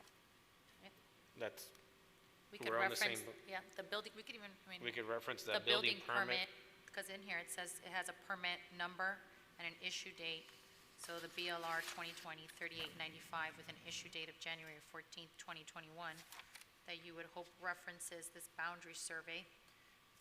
That's what was approved. But That's- does it reference the materials and the Yes. type of fence Malu- specifically? It says Because if I'm going to be in support of this, which I'm still listening to you, I want to be very sure that the materials that are used in this fence are what we're anticipating, that we don't approve this with the understanding, and then the material is something else. No disrespect is intended, okay? But I agree, because I think that Because it would if change everything. It Right. changes If you're getting a everything. masonry block or something, that's definitely not something that that would obviously go against what the spirit of the statute is, or the code is, which is not to block that. The way you present it here is what we're really relying on, and I guess we should have asked, is that what was presented to the building permit? I mean, is that what was improved? So in essence, I would imagine, I don't even know if this could be done, if it would just reinstate the permit that was previously approved based on those records. And that's the question. If that permit was issued and subsequently withdrawn, does that permit still stand, or a new permit has to be? It wasn't withdrawn. It was denied. So Okay, once so they then it realized it was doesn't just it was, exist. right. So it was originally accepted. Once we were able to review the actual code provisions, it was rescinded. Rescinded is the right word. And it was put on hold. It wasn't deleted or So the permit closed in any wasn't way? canceled, No, or it's still on he hold. doesn't have to apply for a new permit? No. That permit will then come into play again? Correct. And I'm sorry if you said this and I didn't understand. Is the permit specific to the type of fencing material? Yes. And do we know what that is? I can tell you in a specifically? second. Hold on 1 second, I can actually check it. Thank you. Okay, I just want to express my rationale as to how I would support, assuming, obviously, that the permit is consistent with, if you want to give it Could to we her. accept what he has in his hand, We may have to reopen Ms. public Alonso? hearing. Let us So see. you're faster than I just want for the record, because obviously we're going to have issues with fences coming up. And the only Should we reason. amend the motion? Probably. Yeah. And what we're doing sets a precedent tonight. Very much so. I would move to amend my motion then to approve it as reflected in the photo and as per the building permit, which would be a 3-foot ornamental aluminum fence. So we're passing around the job copy that the applicant had in his possession. This is one of the 2 copies that are required by the building department. One is the job copy, the other one is the office copy, and they're both identical. So you're looking at one of the actual copies with some actual signatures in the back. Okay. And yes, it does show an aluminum bar fence. Ornamental sounds better than bar. I mean, basically, because I think the important thing here is, just going through the analysis that we're supposed to do. Number one, he has the support of not just neighbors, but the 2 people most impacted Right. by his decision to seek this variance. I do believe that given the neighborhood of Lake Catherine, the properties there, I don't think putting this fence is going to be incompatible. I disagree with the assessment of the town with respect to compatibility with development partners as it applies to this specific lot in the specific place where it's at. I think the essential character of maintaining that huge, the 25 feet, which is consistent with other property lines around the lake, is also unique to this specific case. You have a setback to the slope of those tie lines those are basically drawn by surveyors. I don't know when was the last time anybody actually redid them here. Things change over time, and in this particular case, you have 52 feet of your property line that, technically speaking, you can't do anything with, which I find to be slightly unfair, or at least open to a variance. Whereas if you had less amount of property down in the back, I would be probably less inclined to vote in favor of the variance. I think that your property is extremely unique, and that gives rise to, and obviously they were beyond your control. I mean, you can't control how the property lines were drawn. So based on all those things is that I am very, going to be supporting the motion, and that's why I seconded the motion. Specifically as amended based on the plans, because we do need to keep the view. I think I'd rather have your ornamental fence than, trees starting to appear somehow, some way. And then that does a further blocking than what you're proposing. Through the chair, do we have to second the amended motion that was made? You have to second the amended motion, vote on the amended motion, and then vote on the motion as a whole. Okay, I proposed the amended motion. Did we get that? So we Okay, need so to then second. I'll second the amendment to the motion. We're all clear that the amendment is basically to pinpoint and clarify that it's consistent with the plans that were actually approved on the first go-around. So I guess should we call a roll just to be? You should. on the amendment. This is on the amendment to the motion. Board Member Fernandez. Yes. Board Member Janes. Yes. Vice Chair Matos. Yes. Chairman Julia. Yes. So the amendment to the motion passes unanimously. Okay. Would you like to discuss any further on the motion? We're good to vote? Sure? Okay. So now let's do the roll call on the actual motion, which is to approve the motion as amended to approve the variance requested by the applicant. Board Member Janes. Yes. Board Member Fernandez. Yes. Vice Chair Matos. Yes. Chairman Julia. Yes. The motion passes as amended. Congratulations. All right. Okay. Sorry for the delay, kids, but It was super important. yeah. It was super important that we had the discussion. The next item involves the ordinances. The first item. Board member, could we take a 2-minute break? Sure. Yes.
to order. And now we're going into section 6 of our agenda with the ordinances. And the first item is the flood prevention amendment to the code.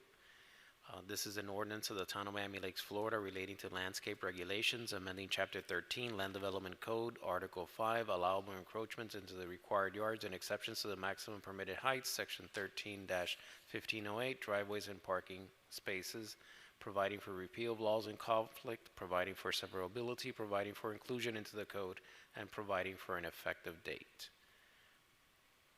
If staff wants to present, but I think we have students that are ready to present. Yes, Susana Alonso for the Planning Department. Much like last time, this is the second time you guys hear this item, which usually you don't hear ordinances twice, but this has been amended enough that it requires a new hearing by the Planning Board. There was some concerns and some comments the last time this board heard this item regarding some detailing on the ordinance. All those have been, I believe, taken care of in the current form. So what you have in front of you today is pretty different than what you saw the first time. Namely that I went through it personally and cleaned out the language and made it a little more code compliant, to, pun a little bit. However, this is still in essence the same spirit of what the students proposed, with the exception of the 50%, the reduction of the requirement to 50%, because the council felt that that was too much and it would create a lot of existing non-conforming conditions, which are not a good thing. So we removed that part of it and continued with the rest of it, and added some of the comments that the planning board had some of the suggestions that the board had the last time. And hopefully this is now something that is in an approvable form. I threw it at the students as usual as a challenge to revisit some of the issues that you guys had, and again expecting 8th grade level things to come back at me is not what we got. So I'm gonna let them do their thing again. Tie yourselves to your chairs because you're ready to be wowed. Sorry to set you up, Moritz and Yvonne and Gabriela, because you amaze me every time. So come on down and do your thing again, and they're gonna do the background of the changes that you have in front of you. And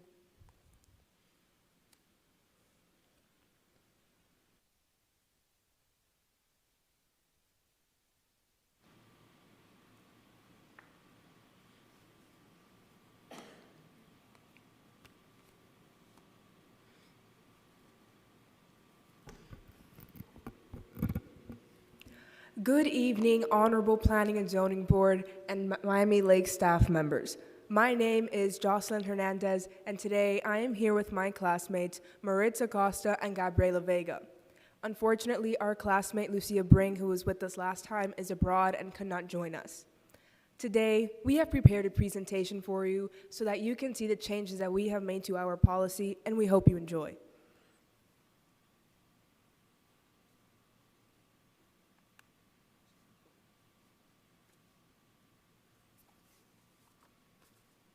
On June 8th, we brought our policy forward to the Town Council for first reading. Though we did get a unanimous vote from the council, we did get feedback, and some of those did mirror those that were expressed the week prior in this Planning and Zoning Board meeting. One of those concerns was for the section of our policy that would reduce the current 60-40 ratio to a 50-50 ratio. After hearing yours and council's suggestion, we met with staff to revise and edit our ordinance. It was then concluded that it was best to remove the 50-50 reduction from the 60-40 and only leave the incentive. So the ordinance you see in front of you now is the revised and edited version. The ordinance, as you see it in front of you, allows for residents to have up to 70% paved area if they use permeable pavers or a material with equivalent effects, as long as it is properly installed. It also calls for a mandatory installment of native grasses and bushes in the remaining green area. So here are some of your concerns, the board's concerns from the last time we were here.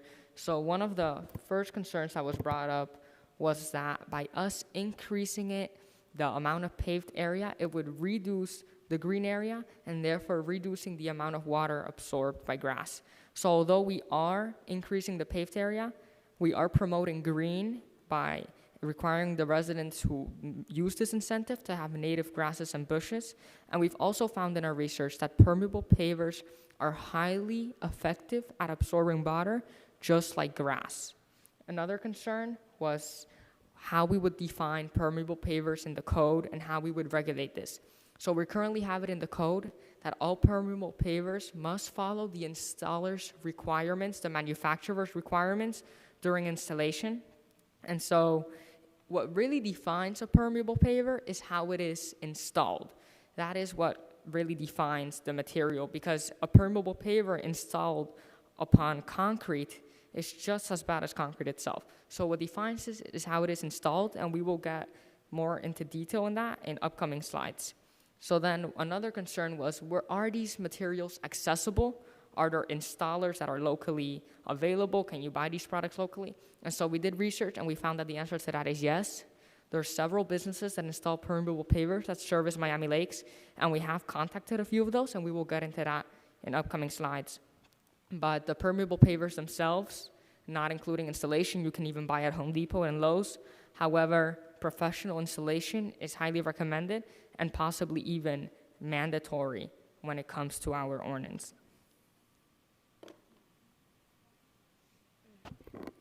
This is a chart that more or less defines what a permeable paver is. So to begin, a permeable paver is a pervious material or pervious pavement and falls under that category, meaning it allows water to have a simple and easy passage when there's stormwater to prevent flooding. And also, a permeable paver isn't a specific material, but more of a system of several materials and minerals that allow for an easy flow or easy passage of water. So these are some images of permeable paver systems. So as you can see at the top left corner, it is an example of a permeable concrete grid, which is for easy passage, and it has some natural grass so you can put on top. An example is turf stone. In the left corner and the right corner, you can see examples of a permeable interlocking concrete system, which is permeable pavers on top that allow for spaces and gaps for water to pass through the joints. And in the middle are images of porous asphalt and porous concrete, which is another pervious pavement, and it has little spaces so water can also pass very easily. This is a demonstration that we would like to show you that shows a typical permeable pavement system, the materials that are in it, and how it is installed.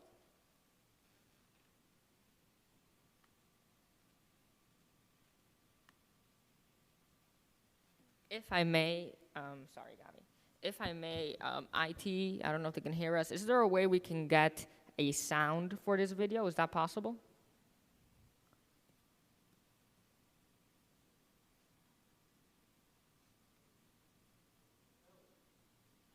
No, it is not possible. Okay, we will watch the video. I can give some oral explanations as the video progresses. So here we can see a clear example of how a permeable paver system is constructed. This was made by a Minnesota water district company. And so first it starts by digging a hole in the front yard where rocks are placed. In Miami, the most common rock used for a permeable paver system is a lime rock. It is compressed and compacted, and then there's a layer. It depends on the installer. Some put another layer for a different type of rock. The installer that we reach out to, they put 6 inches of lime rock followed by 3 inches of sand. But this one had a different type of rock. It all depends on the installer. But here's a graph. So there's a 1.5 inch subbase, 3/4 inch base layer, and 3/8 inch rock, followed by the pavers. And so in this case, they placed an edge of concrete around the driveway to hold the pavers in place. Once again, that all depends on the installer. And then they place the pavers on top. And then the pavers have gaps in between them that are filled with gravel or sand. And then that allows the water to go through. So that's similar to how it's installed here. The installer that we used, he fills the holes with sand, the little gaps in between the pavers, and that's how it works. As you can see in the video, the water, it goes away. There's no runoff that continues onto the street. And so what the lady was saying in this video is that there's other municipalities, I guess in Minnesota where the video was made, that incentivize the use of permeable paver. And she also mentioned that it has the potential of increasing your property value. So those are some of the examples she listed.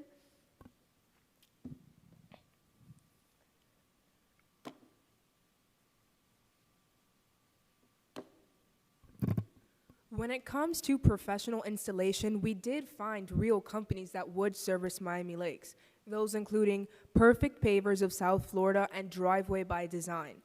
They offer different kinds of permeable pavements, and one of them is specifically mentioned in our policy, and that is turf stone, which is also called turf block or a grass paver. Also, there are other options available, like the pavers you saw in the previous video, where it is just, the traditional square or rectangular pavers with the gaps in between.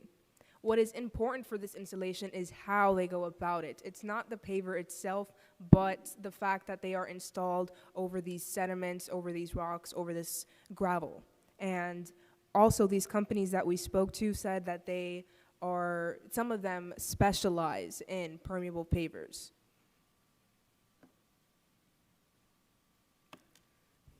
Also, there is the maintenance of permeable pavers, which is something that was brought up by the board in the previous meeting we had with you. And you mentioned, how would this compare to that of a traditional driveway? So in a traditional driveway, one could pressure clean, keep it neat. And for a permeable paver driveway, it's pretty consistent with that. One of the options is to just sweep or vacuum to get rid of debris, because that debris could hinder the permeable pavers, and that would stop the stormwater from going in and, the pavers doing their job. Also, the traditional pressure washing and possible landscaping needs. Also, we spoke to the Perfect Pavers company, and they did say that there is an optional annual sealing for the pavers, and that would depend on what type of sand you use to install the pavers. And this maintenance is really the key to the function of the pavers.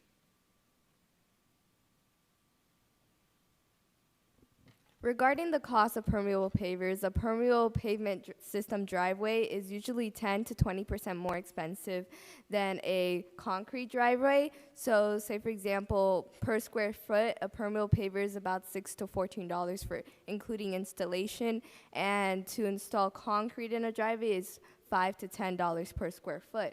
However, in the long run, a permeable paver system saves much more money, because it can be up from $5 to $15 to repair concrete per square foot, and concrete very typically cracks and very often.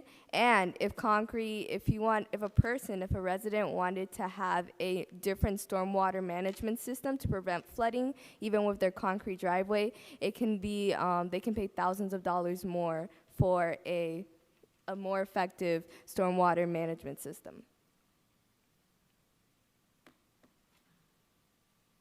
So we heard of the Anchorage, a community in Miami Lakes, and we heard that they required pavers both in the front and backyard. So we contacted the Cap'n Group, which is the company that manages the Anchorage's Homeowners Association, and their architects did in fact confirm that this is true.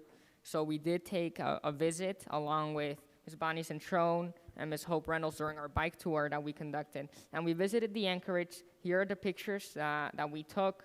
That is right there in the Anchorage, and those are the pavers they used.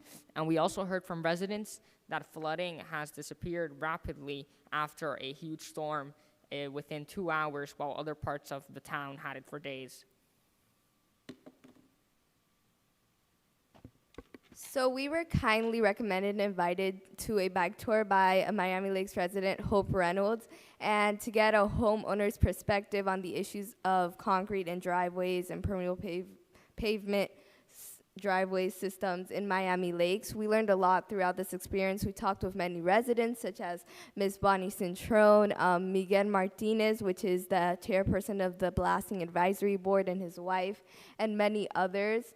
We learned specifically the effect of the lake and the rise of the water table in the lakes that are near in the 7 different HOAs, and it was a very pleasurable experience.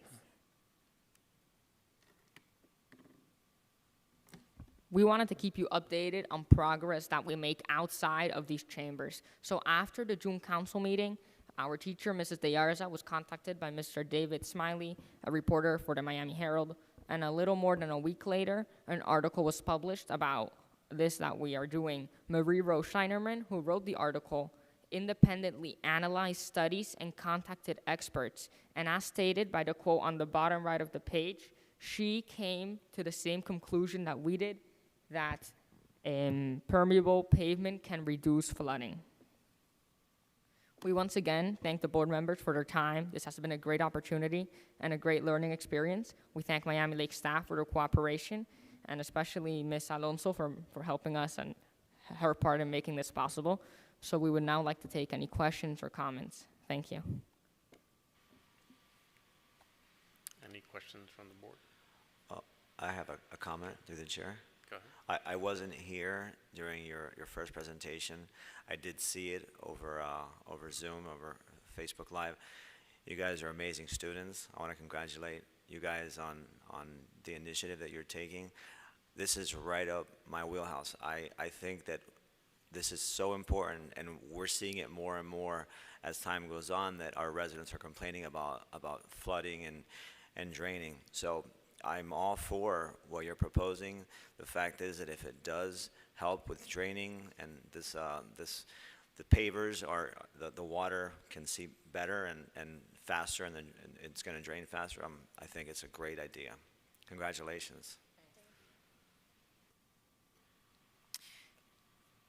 Did you guys also present in, I wasn't here for the last time, I know we spoke before, but in 2020, the other, I really have to really commend you all. I think they mentioned, I'm an attorney, I found it extremely impressive, the data, the information, the work that it took for you all to do this, and I'm sure the unique year that you've had already while doing schoolwork, you should really be proud of yourselves. This is not a small undertaking.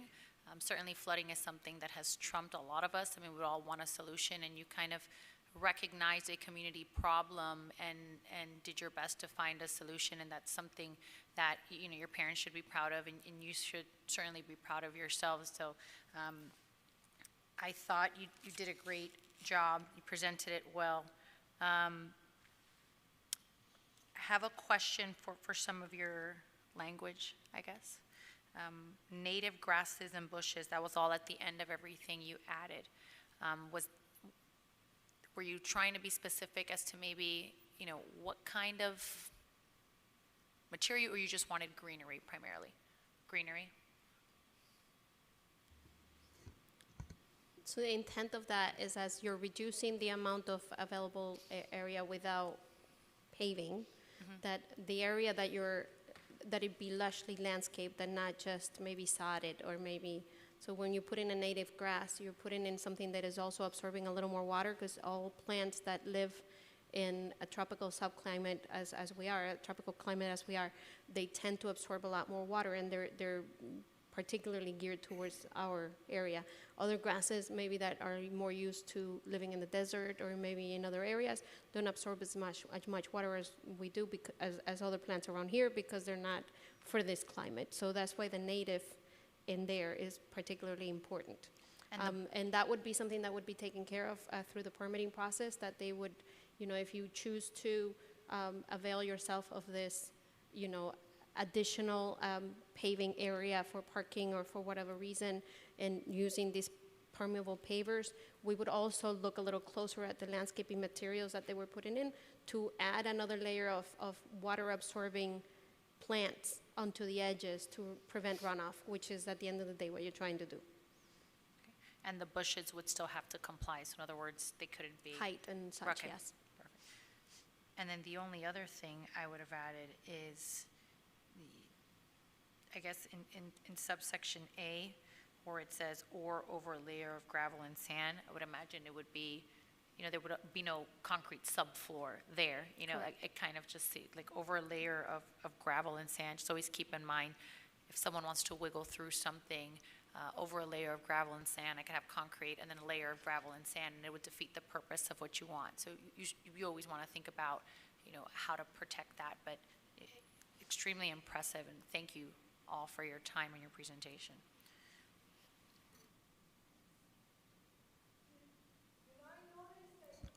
Please use the microphone. Thank you. Did I notice that it said you might consider changing the percentages from 60-40 to 70-30? Was that mentioned? Because Yes. I So think that's the a way that little it works, excessive. this is so this is an incentive. We cannot require permeable pavers. We cannot say you cannot use concrete because concrete is right now a material that is allowed by the building code. So the council would prefer not to ban a material that is allowed by the building code.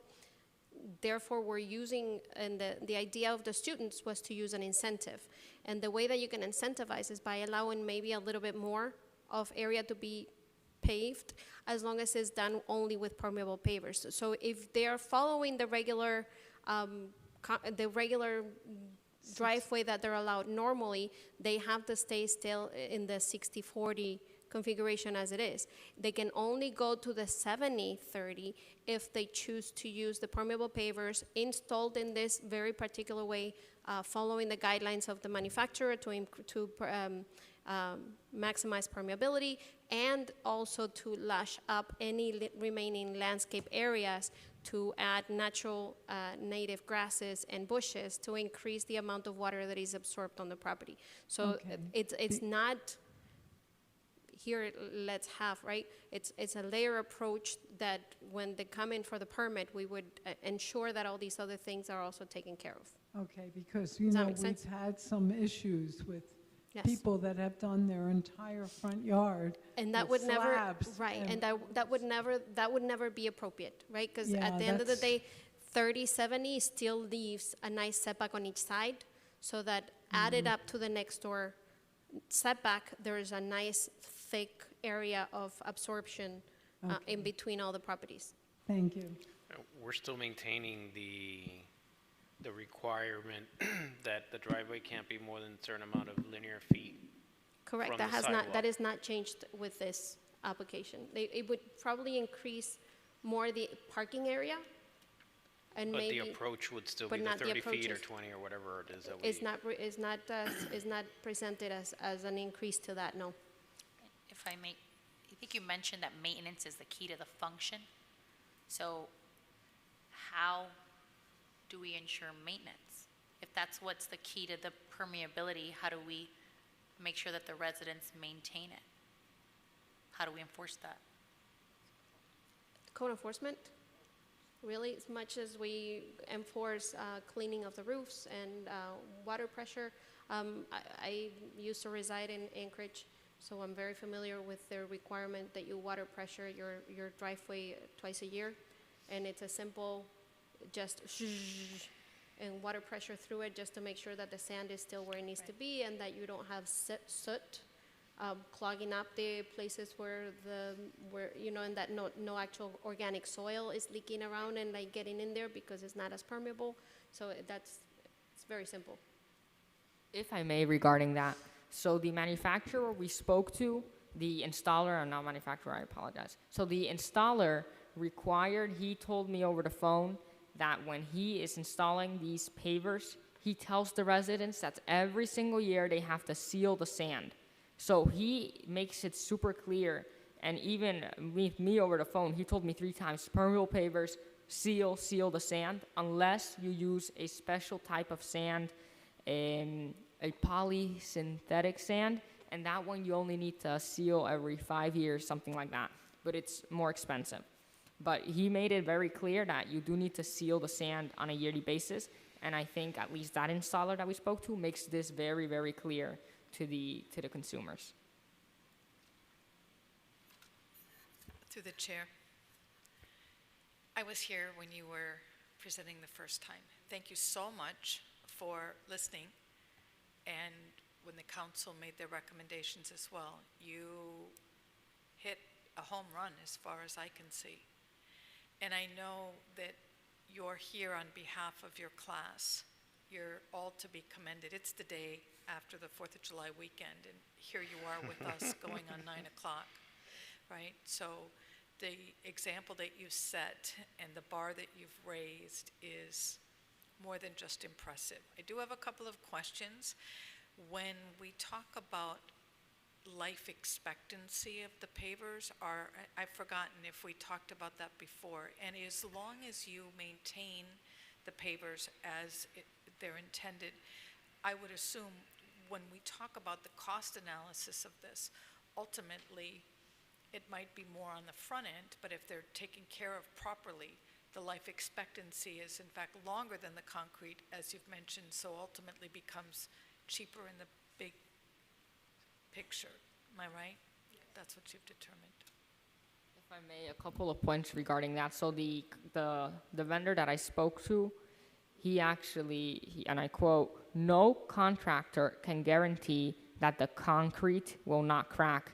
And he was talking about a concrete driveway. So he told me that when he's talking to customers, he's always very honest and tells them that although permeable pavers are more expensive, he says that he recommends them for someone who's looking for a longer longevity because they do last longer if they are properly maintained. And he also said that once your concrete starts cracking, if you want to fix that, it's actually more expensive than fixing a broken paver because you just replace the paver. But since everything in concrete is usually one big piece, he says that it can run through cost. So in theory, yes, if it's well maintained, it could last longer. Thanks again. I really was impressed with your presentations both times. Thank you. Yeah, I also want to join in the fellow board members in congratulating you guys for the work you did. I had the pleasure of hearing your first presentation in June, or actually before, and you came back and you addressed the items of concern for us. I appreciate the work that you've done, and I commend you, your classmates, your teachers. I'm sure there was a lot of community help here, and I thank everyone involved in the project. I think it's important to deal with flooding. We see it every day, especially this time of the season. My concern that I had back then, and I somewhat still do, is the issue of increasing and not having as much green space because we are a community that, as you saw in your bike ride, that we like the lush landscaping and stuff like that, but understanding that from what you're saying, if we look at the flooding issue, I guess grass versus a permeable paver, is it comparable in terms of what the ground can absorb, or is it? It depends, like much in life. If the grass is, and there's several neighborhoods where you can see this very clearly, even in parks. If the grass is sitting on non-porous surface, such as mud, also known as mud, a clay mud, right? The water does not absorb very quickly into the grass either. Sod is not a great absorbent of water in the sense that, it depends on what's underneath. So if the property was demucked when it was developed and the soil underneath was prepared to absorb water, then yes, it will absorb a lot of water. If it wasn't, then it will not. It will just go until it hits a layer of non-permeable surface and it'll stop there. So because soil sort of works in layers, and it will permeate until it hits the next non-permeable layer, which could be not that far behind. So it depends. That being said, grass is better than asphalt and or concrete at absorbing water, and in that sense, so you're like have a scale of better to best, and in that sense, the pavers behave better sometimes as a part of a stormwater system, because when you install the pavers, you are already removing some of that muck and maybe going a little deeper and creating a little bit of a basin. That then, right? Because my concern also is when you, depending on, there's a governmental agency that says when you do lime rock, that becomes impervious, which I disagree with them all the time, but unfortunately that's their position, and what can I do? Now, obviously, that was one of the materials that you said are used in the bottom. So in the landscape code of Miami-Dade County, it is established that pavers, even permeable pavers, are considered to be non-permeable for the purposes of area calculations. Does that make sense? Is that what we're talking about? Yeah, exactly, because the county then charges us for storm water, even if we do lime rock. Exactly, because instead of in their for their purposes, right? They're not in charge of the permitting. They're not in charge of making sure it's maintained properly. So they can't foresee that these permeable pavers that are permeable pavers today are going to continue to be permeable pavers and permeable 10 years from now. So they're sort of assuming that if it's not dirt, it's not permeable, period. And they're going to act accordingly, right? So it's sort of a little bit of what can they control and what can they not. And it's a little bit of the same thing that we're discussing now. How do we make sure that this is maintained properly and that in the future it's going to continue to behave as a permeable surface and not become a de facto non-permeable surface by way of how it's being used? And these are always the cruxes of the questions we have in front of us. And go ahead, I'm sorry. I just want to, okay, so when I'm reading 6, it says, unless a permeable paver, turf stone, or other such permeable paving material is used for the totality of the yard. I don't think you're using it for the totality of the yard. You're using it on 70%, up to 70% of the yard. Of this, right, right. The intent of that language, and if it's not read correctly, we're gonna talk about it.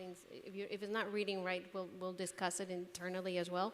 But the intent of that language is that they're not gonna use the permeable pavers only on the portion that is over the 60%, but on the entire thing. So not on the 10% that is over 60%, but that the entire yard, paving of the entire paved portion of the yard be permeable pavers. And if they just did lime rock by itself, that would not be considered. I'm not sure what you call lime rock. The crushed rock. Gravel? Yeah. So gravel. In and of itself, by itself, would that be considered a permeable paving material? For the same reason, going back, not necessarily. Gravel can be permeable up to a point if it hasn't been put, in order to get gravel to not sink into the dirt, they have to put a layer of, it's a sheet of, is it like a tarp, right? It is semi-permeable. It is not completely permeable, because if it was completely permeable, then the rocks will sort of sink into the soot and go in. So a really thick layer of rock underneath your pavers, which are protecting it from this. Do you see what I'm saying? So these are all systems. Right, but so, what I'm thinking is. So lime rock, not necessarily. Right.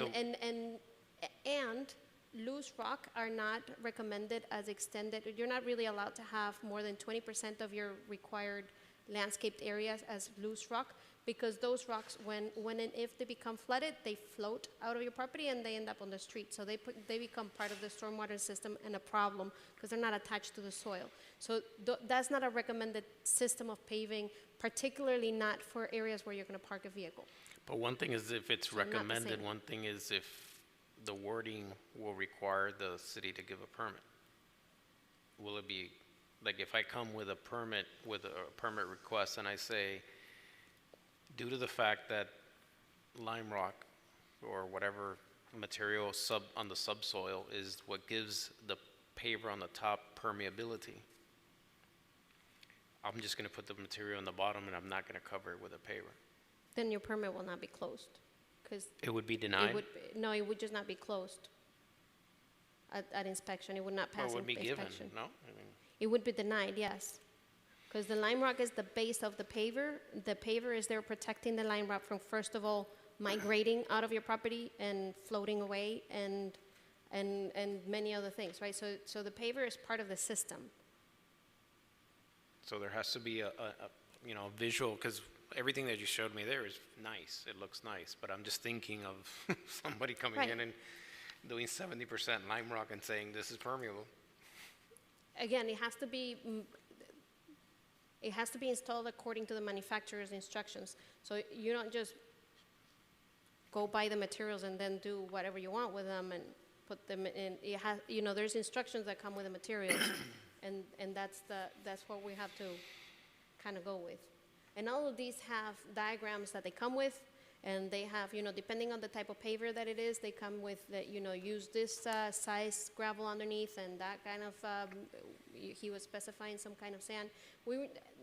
The intent was really to leave the language open enough that it allows for several types of materials to Right. be used, and not to be very strict about this kind of gravel or that kind of paver. Allow maybe for new types of gravel that may be coming in that are easier to clean out or easier to seal. And at the same time, make sure that just throwing a little bit of lime rock does not quite. Just for discussion or amongst us, the word that I'm thinking of in terms of clarifying the totality would be totality of the paving system instead of the yard. Okay. But I don't know. Of the paved areas, so maybe the or totality of the paved areas area. or something like that. It's a- instead of yeah. the totality of the yard, so that there's no misunderstanding That they're not going to pave the entire thing. Got it. that would be my only comment. It's a very good suggestion. Thank you. If I may, board member, the first point you made regarding green space, I would like to point out this specific type of paver right here. This is there. Oh, my laser. Okay. The one on the top left, that one that's Turfstone, trademarked by Belgard. So when we look at that, it's almost 100% permeable because it's just a block with grass. So residents would have the option to use this. So if residents do choose to use this and they use it for all of their 70%, from afar, it will look like 100% grass. So there is a possibility for a lot of green space, and this would even have, in theory, more green space than a yard with 60% concrete. Now that you mention that, when I saw that, when we're saying when they do use a turf stone, the little square in the middle is not considered green space, is it, or it is? In the 70-30? Not at this time. Not at this time. Because they could do the whole front yard with that, and that'll cover the 30% if you do the little math on the little corner, the little. So there's up-and-coming attractions. The students have chosen to limit their ordinance right now to single-family residences, which is what they propose to begin with. In the future, staff plans to extend this into commercial properties and public properties, particularly as it comes to parking areas, and particularly when it comes to variances for parking in commercial properties. And the suggestion on that is going to be to utilize that kind of turf block with grass, combined with grass, to maintain the operational level of open space and of green areas, and at the same time allow for vehicle parking in extended areas that maybe right now don't accommodate it. So that's one of the directions that is being planned to be used. But I think on the residential side, we probably don't want a house with a front yard full of that from side to side. Not from never from side to side. So from side Okay, to side. well, besides the 4 feet or the 5 feet on each side. So no, we're only talking about 70%. So that would still be. But what I Yeah. think what he's asking, because there's grass in between, somebody that wants to kind of go around the code or try to sneak in, they might try to, their narrative might be, well, we have to count the grass in the middle, and we want to use that as part of the 70% and continue the driveway to go Oh, I larger. see what you're saying. Right, like Part of if the 30%. yeah, you can make that 100, and then that will be Wow. part of the If 30%, you're, like, that thinking. grass right there in the middle. We're from Hialeah. We think about these things in Hialeah all the time. Yeah. How do, I mean, is that addressed or not? I don't know. Wow, no, I had not thought about that, but I'll read it again, thinking about it. And Yeah. obviously, the intent would never be that, right? So that Right. portion of grass, first, because sometimes it's not going to be always grass. That's going to be hard grass to keep sodded. That's why people end up putting artificial turf on the new fashionable driveways, right? Because it's hard to maintain that small piece of grass in the small space. That usually works better when it's just gravel in between the holes, which also looks very nice. So it's a good system to have. If you can maintain it as grass, right? Is that something? But that would have to be written specifically for it in a separate way where we would consider it part of, and we're not there yet, but not right now. I'm gonna make sure that maybe I reread this, thinking about that, and see how we can tighten it up to avoid it. But it's not the intent. But if you leave it open, Right. So that's why, yeah, we need to like tighten it up somehow. Yeah. Yeah, I mean, I know we want to use as many yeah. materials as possible, but I feel like it leaves it too open. Yeah. Right. There's too many things. One thing could be just simply to say that the grass in between the pavers, as you see there, are not used for the calculation of overall turf. And that would be an easy don't you fix. think even if, just to even Say that again? do that, would clean that up, that would take that, and it's very vague, it's ambiguous the way I think it's written. I think it's all encompassing, really. Just anything could go there. Yeah. And, you know, or other such permeable. I mean, paving I'm materials. assuming What you does that guys, you understand what we're saying about the potential for someone to try to figure out that I could do 30% inside each little square Right. and come Yes. up with a We cool understand. calculation. Right, yes. It makes sense to the point you're bringing up. I do want to clarify that when we were thinking of this and we were discussing this, we were only thinking of someone using this material for the 70% that would be allowed during our incentive, and the rest would have to be plain grass. I did not mean to say for them to cover the whole thing in that. I just meant to say that if they use this for 70% of their driveway, it's a lot greener than typical It certainly concrete. is. No, and I get it. I understand the intent. So what we're trying to do is obviously write or suggest to the council to write in language so that it clarifies and we avoid something that was not truly the intent. And that's what we're basically, that's kind of what we do. We kind of read these things and try to improve whatever, or clarify more than improve. We understand that the intent, we just want to put the intent in words. So my question to you guys is, are you okay with our perception or our desire to include languages like this that, you know, whatever is inside that would not count to the 30%? And the modification of the wording so that the totality of the yard, totality of the paving area or system or something like that, those are suggestions that we're coming up with that we would probably incorporate into our motion to approve your suggestion with our additional suggestions, and that the council obviously is the one that implements ordinances, not us. So you understand the process? So that way, when you guys are 18 or 19, how old can they be to be part of planning and zoning? 18 or something? So in a couple of years, you guys could come over here to this side. Yeah, so it makes perfect sense, of course, and it does not change the real intention of our ordinance, and it's perfectly, I think, I can speak, I feel comfortable speaking on behalf of my classmates when I say it makes sense. We thank you. No, thank you.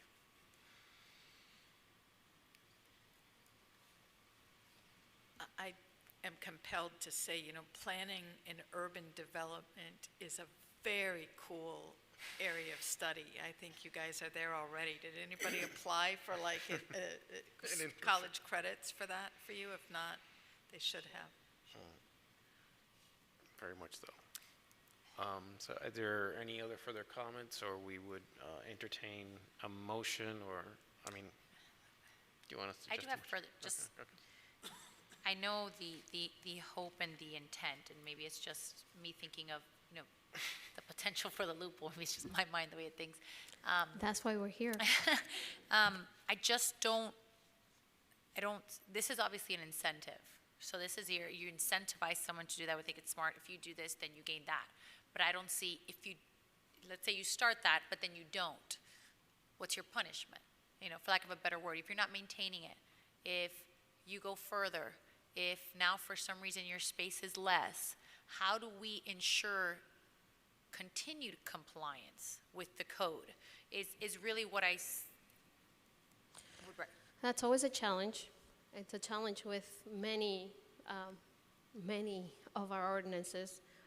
It's relatively easy to get compliance at the time of permitting. It is very difficult to continue to have compliance through the years, and sometimes to add unpermitted structures on top of things that are okay today, and then they become not okay tomorrow. The home changes ownership, and then the new owner decides to rip out all these pavers and go and put in something different. It happens. These are things that are difficult to, you know, it's the day by day is why we have code enforcement and since it's an incentive, if they're not complying with their end of the bargain, when do we make them now switch back to the 60/40, or when do we make them say you have a fine, or you have X amount of days to comply, or? It's a great question for the attorney, who is sitting right next to me. Yeah, again, the mechanisms that we have at our disposal are really code compliance. I mean, that's really what we can do when it's talking about homeowners.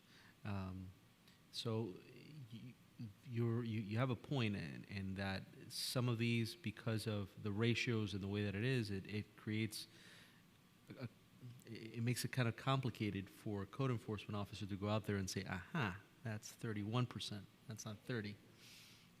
And so that's a challenge. That's a challenge in a lot of the ordinances that we have, but it's a challenge that I think exists right now in the way that we have many of our ordinances, the way that the ordinance is today, that requires a certain percentage of turf. For someone to be able to go out there and really be able to verify that, you know, sometimes it's obvious. You have a sea of concrete. You're not keeping it. But sometimes it's not.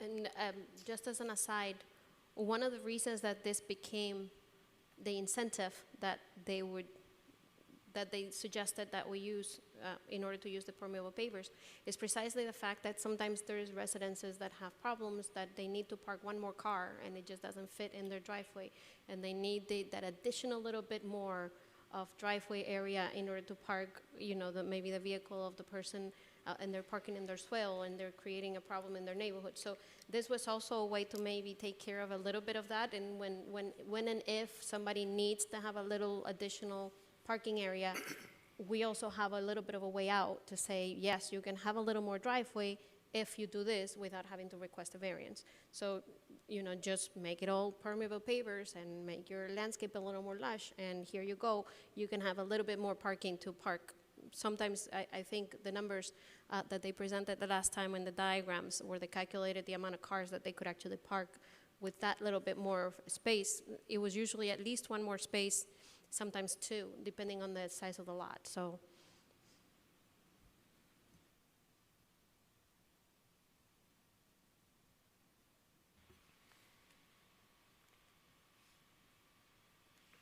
Okay. Basically, I mean, I'd make a motion to recommend approving subject and suggesting some alterations, meaning deleting the word totality of the yard and totality of the paving system or the pavers, something to that effect. I think The other part was taking into consideration the green area that could possibly be interpreted to exist within the turf stone. So that is not count towards the 30% landscaping requirement. Don't know if there was anything else. I mean, I don't know. Go ahead. I would second it, but would add definition of what other such permeable paving materials are that we would allow because of the discussion of the gravel, and we wouldn't do. So what would be those that we would allow versus not? That way, we can make it all encompassing, but not make it. Or maybe just exclude gravel from the start. If that's the only one we want to exclude. Yeah, Yeah, that would be what they would do, probably. yeah. So I would second it with that. If I may maybe make a suggestion. So if the problem is that someone may only put gravel and that they twisted the words, would maybe a solution be, instead of removing other such permeable pavement, can we add the word system? Because I think it's quite understandable that gravel by itself is not a system, but all of the other components together are one.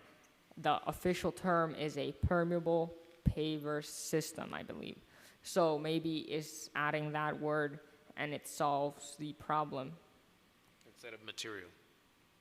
I'm sorry? Material. So instead of permeable paving material, permeable paving system. Correct. That would, And that because would- that material could be, that any was my material. concern, that you come in with this rock that it's permeable or whatever is used, and technically speaking, I could do the whole thing And if with it's system, then they would have to comply with an actual system and some. I'm gonna do that, and then I'm gonna say excluding gravel as Yeah. well. So I'm gonna do both, just for clarity, because. that. That works. That works. This is a community project. Yes. Thank you. Again, that's why we're here. One more quick question to the chair, to Ms. Alonso. Through the permitting process, if you have a new roof put on, you have different stages of inspection. Would the same be true with this? Correct. Yes. The way that a permit for a driveway works is an applicant, and it's a very simple permit that can be obtained in a single day if all the stars align. You come in with your survey, and then a copy of the survey that is clean, and then a survey that has drawn what you want to put on that. And this does not have to be signed and sealed by anybody. Your original survey has to be signed and sealed, but not. The new drawing is basically drafted by hand by the applicant and sometimes aided by staff. And then in the case of this kind of system, they would have to submit the material that they're going to be using in order to pave. If they're going to be doing concrete, they're going to have to submit notice of approvals of the concrete and the thickness and how that concrete is going to be. In the case of permeable pavers, they're going to have to submit the notice of approval of the actual paver and the materials underneath, and the details showing how many, what layer of gravel they're going to put, and la la la. So there's all these details that have to come with their drawings, and those are supplied by the manufacturer.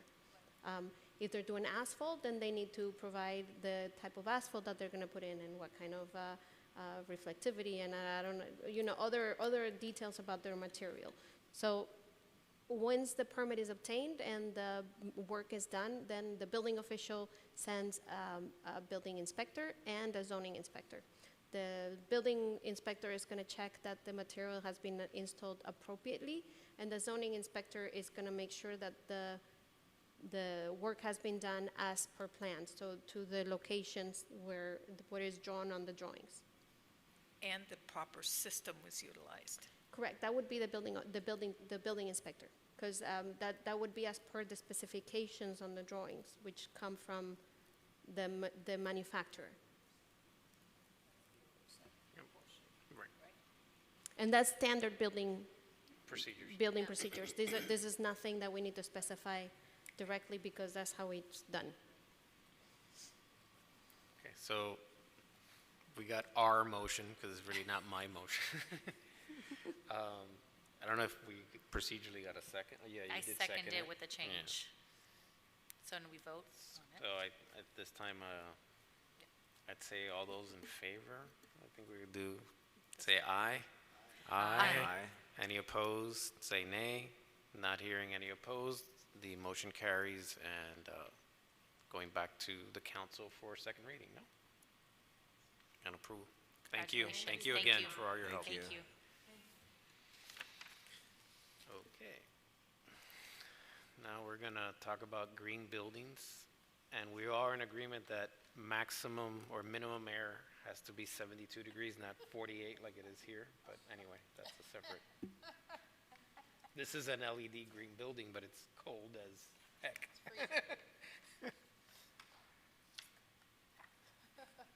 But anyway.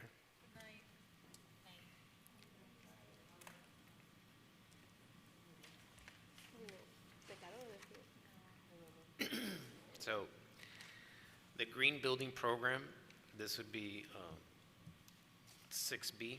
It's an ordinance of the Town of Miami Lakes, Florida, deleting Chapter 4, Article 5 of the Town of Miami Lakes Code of Ordinances and creating Chapter 13, Article 7, Section 13-1704, titled Green Building Program, providing for inclusion into the code, providing for repeal of ordinances in conflict, providing for severability, providing for inclusion in the town code, and providing for an effective date. Once again, for staff, Town of Miami Lakes Planning Department, Susana Alonso. This item comes via a new business item. It was a few months ago, prior to the pandemic. The council has been slowly but surely beginning to express quite a bit of interest in creating more sustainable ordinances and introducing sustainable practices into the code. It was brought up by Councilman Dieguez that he would like to see an incentive program for green buildings, green buildings in private developments. Through looking through the code to see what was already there, turns out that sometime in 2007, a green building program had already been adopted by the town. It was only placed in a section of the code that is not enforced by it wasn't in the land development code, it was elsewhere in the code, and therefore not easily enforced and or even looked at by the administrative official, because the administrative official only looks at the land development code. And any architect or developer that is looking to comply with the town development code is going to look only at Chapter 13, which is the one that we are always discussing. This green building program was placed in Chapter 4, and even though this building was developed and built using that incentive program, never looked at again by any other developer in town, because there hasn't been any developers that have taken it up. Councilman Dieguez's idea was to have this program and offer incentives, much like we did with the permeable pavers recently, to find some incentives that would be palatable enough to developers that they would be willing themselves to implement some of these strategies for LEED certification. As a little bit of background, the LEED certification is an organization that provides certification for buildings based on a point system. They assign points based on whether the windows are well sealed, so insulation, the effectiveness of the AC or heating units, whether you have a reclaiming water systems, whether there's maybe a green roof or solar panels or other, and they do provide points for all these items, and if you reach a certain level of points, then you get bronze certification, silver certification, or gold. The incentive program provides for gold certification, but it doesn't really give any actual incentives other than recognition. There is quite a bit of money involved in obtaining this certification, so Councilman Dieguez felt that there should be a little bit more oomph to the incentives. And we're here to discuss that. For now, the proposal is only to change the location of the green building programs to the land development code so that it may be better enforced by this board and the land development and the administrative official. But beyond that, it's desired to discuss what other incentives we could introduce that could function as a bigger carrot for the private development community. So is that 2 motions? It's a discussion item. So I would like the board to consider this as a ordinance in itself, and then to provide recommendations to further and introduce initiatives to the council for their discussion.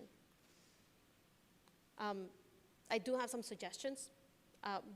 Not that I think any of this particularly is a good idea in and of itself, but there is some easy things to think about. One is the obvious that developers always want is more square footage.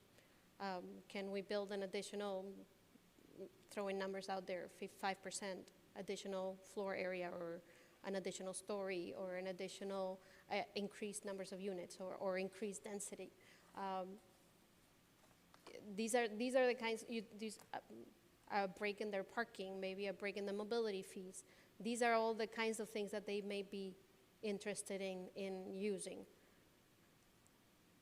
Not recommending any of them in favor of others, but food for thought. Right, because when you talk about incentives, we can't, it's not tax incentives that you're looking at, because we can't do that as a municipality. Correct. That would be the county. So then it would have to be things like, one incentive could be expedited permitting process, which has been done in neighborhood cities like Doral, for example. And that's already in the ordinance. So that's what's in there right now. Expedited permitting is already in, but that's not much of an incentive in the town of Miami Lakes, because we are notoriously fast.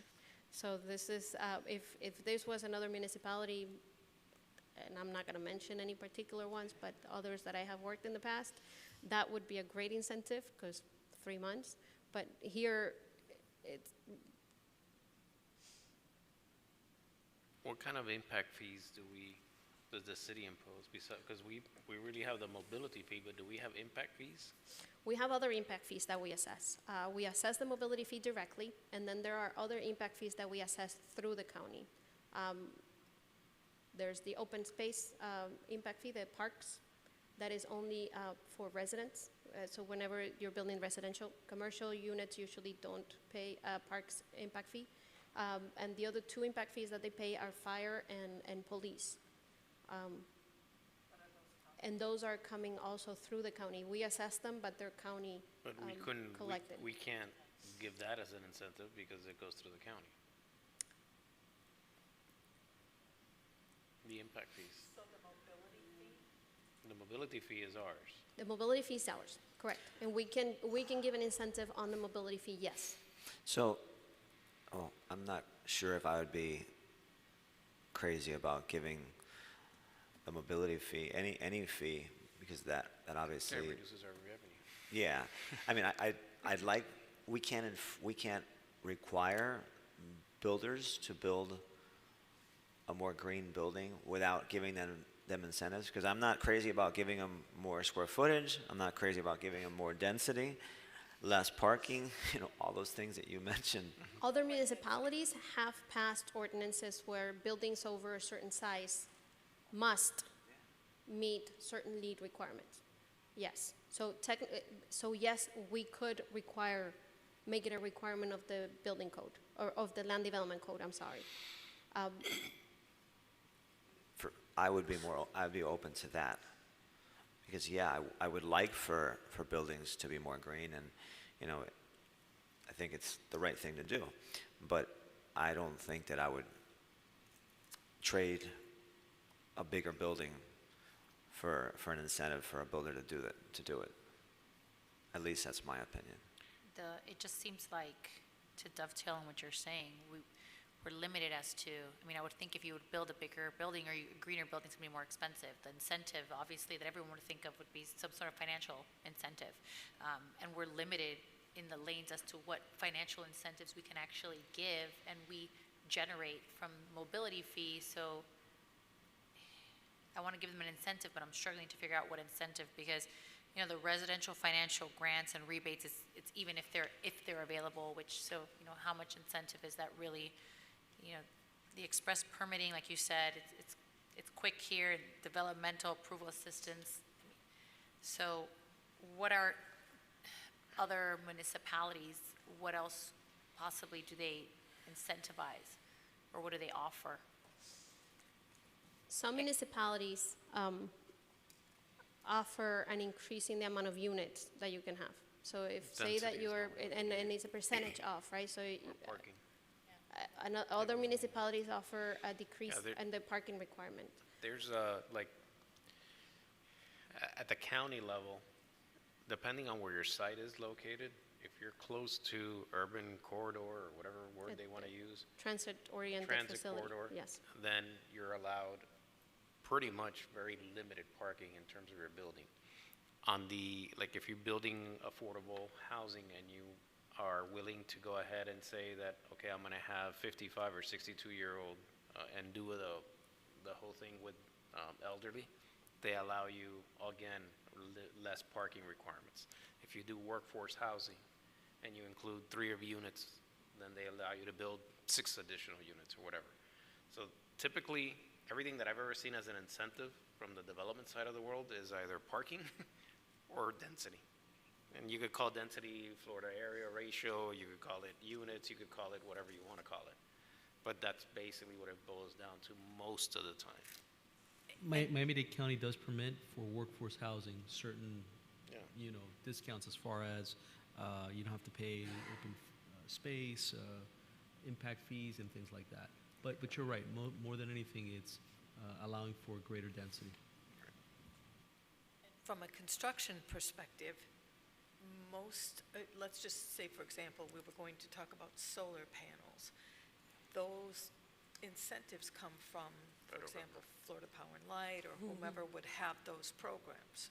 So that would be less on the municipal side, more on if you were using green materials, you know, LED lights, whatever it is that comes into play. So it seems to me, and I spent a fair amount of time today looking at some of the different municipalities and some of the things, there isn't that much that I found in a relatively short period of time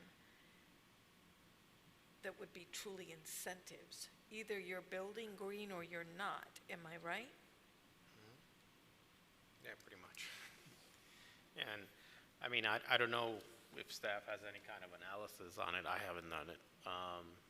The cost, you know, how much more does it increase your cost to go, you know, quote unquote green? Because sometimes, unfortunately, we use these words that mean something to me and something else to someone else. Because you tell me a green building, you know, you were discussing the LED, you know, the LEED thing, which I know that there's bronze and silver and this and that.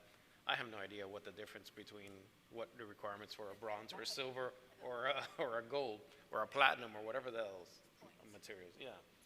And the points is like.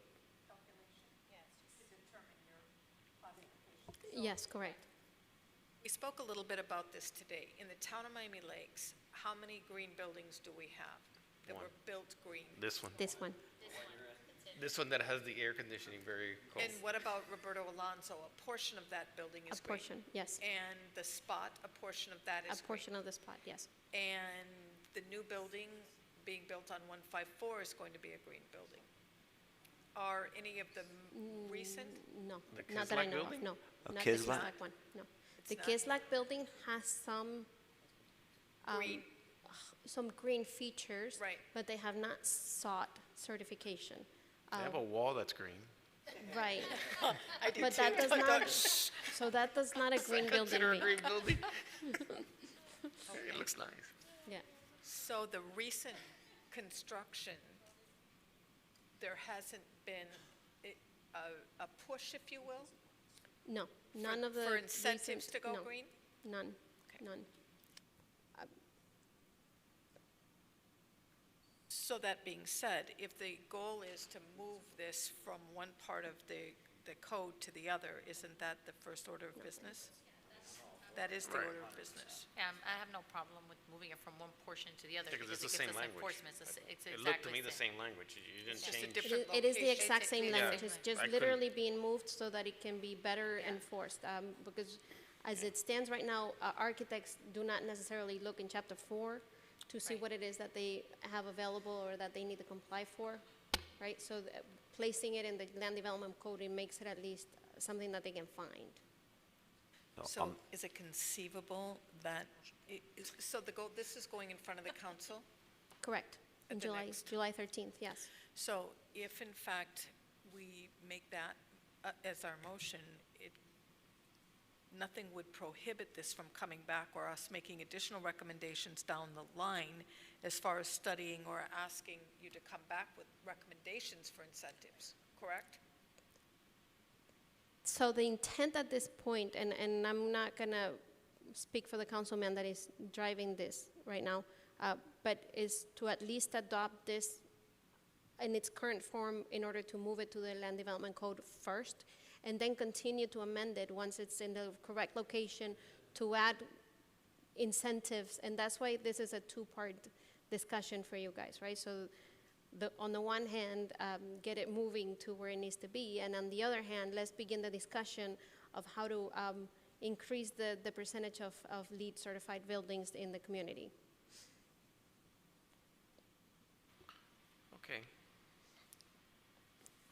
So I guess we could either entertain a motion to suggest moving it from one part of our ordinance or our code, and then leave it open for future potential amendments to it to further incentivize people. Second. Okay, so we have a motion and a second. All those in favor say aye. Aye. Aye. Any opposed say nay. Hearing none opposed, the motion carries. The next item is C, short-term rentals.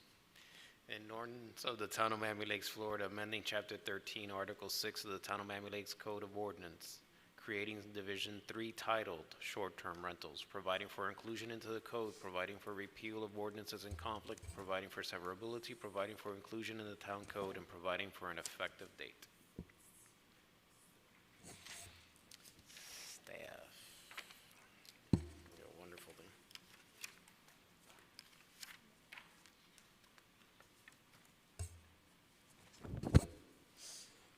Would it be conceivable that we can get a definition of short-term rental, please?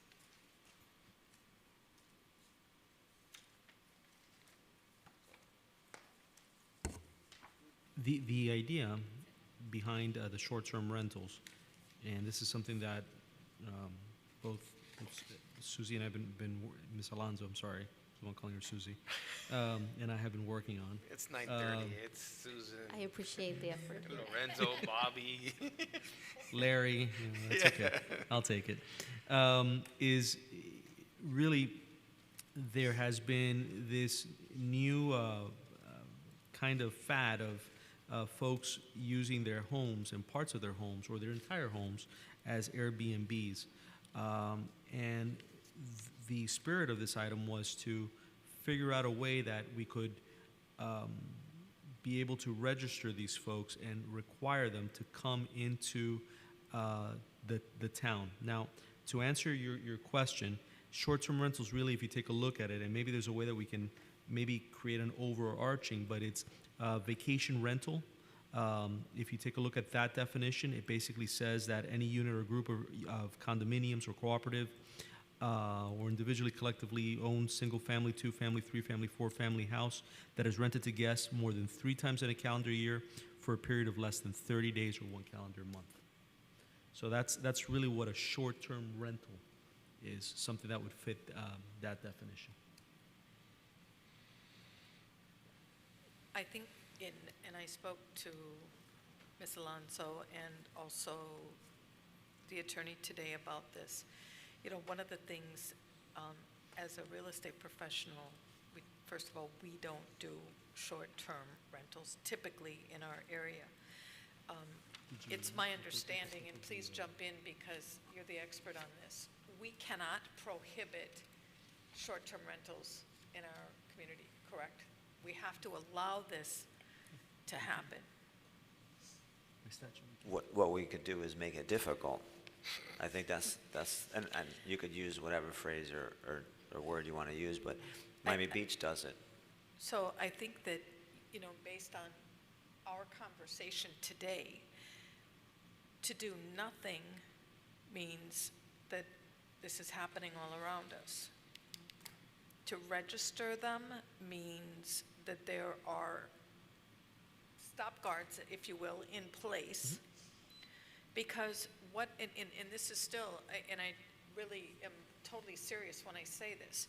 So one of the things that code enforcement looks for is properties that have a tenant that moves into somebody's home, and there's a little garage door, and we've converted the garage to an efficiency. And so registering someone to, or requiring that someone registers their property for a short-term rental is a start. Can a fee be imposed?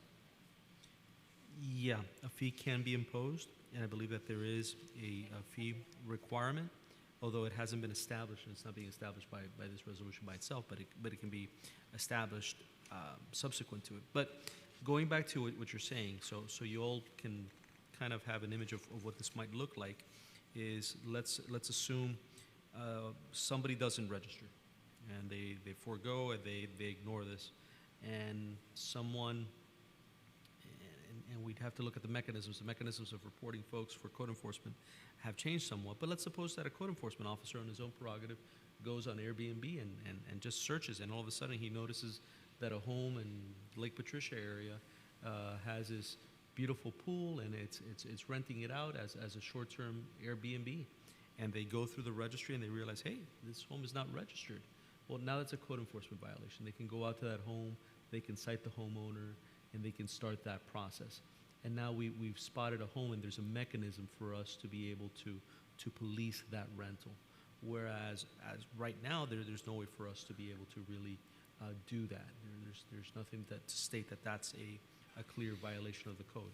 So I think it does provide the arm with the town with some mechanisms to be able to police that. We know that our neighboring city of Hialeah has passed something very similar, kind of tightening on those short-term rentals, and they do have an issue.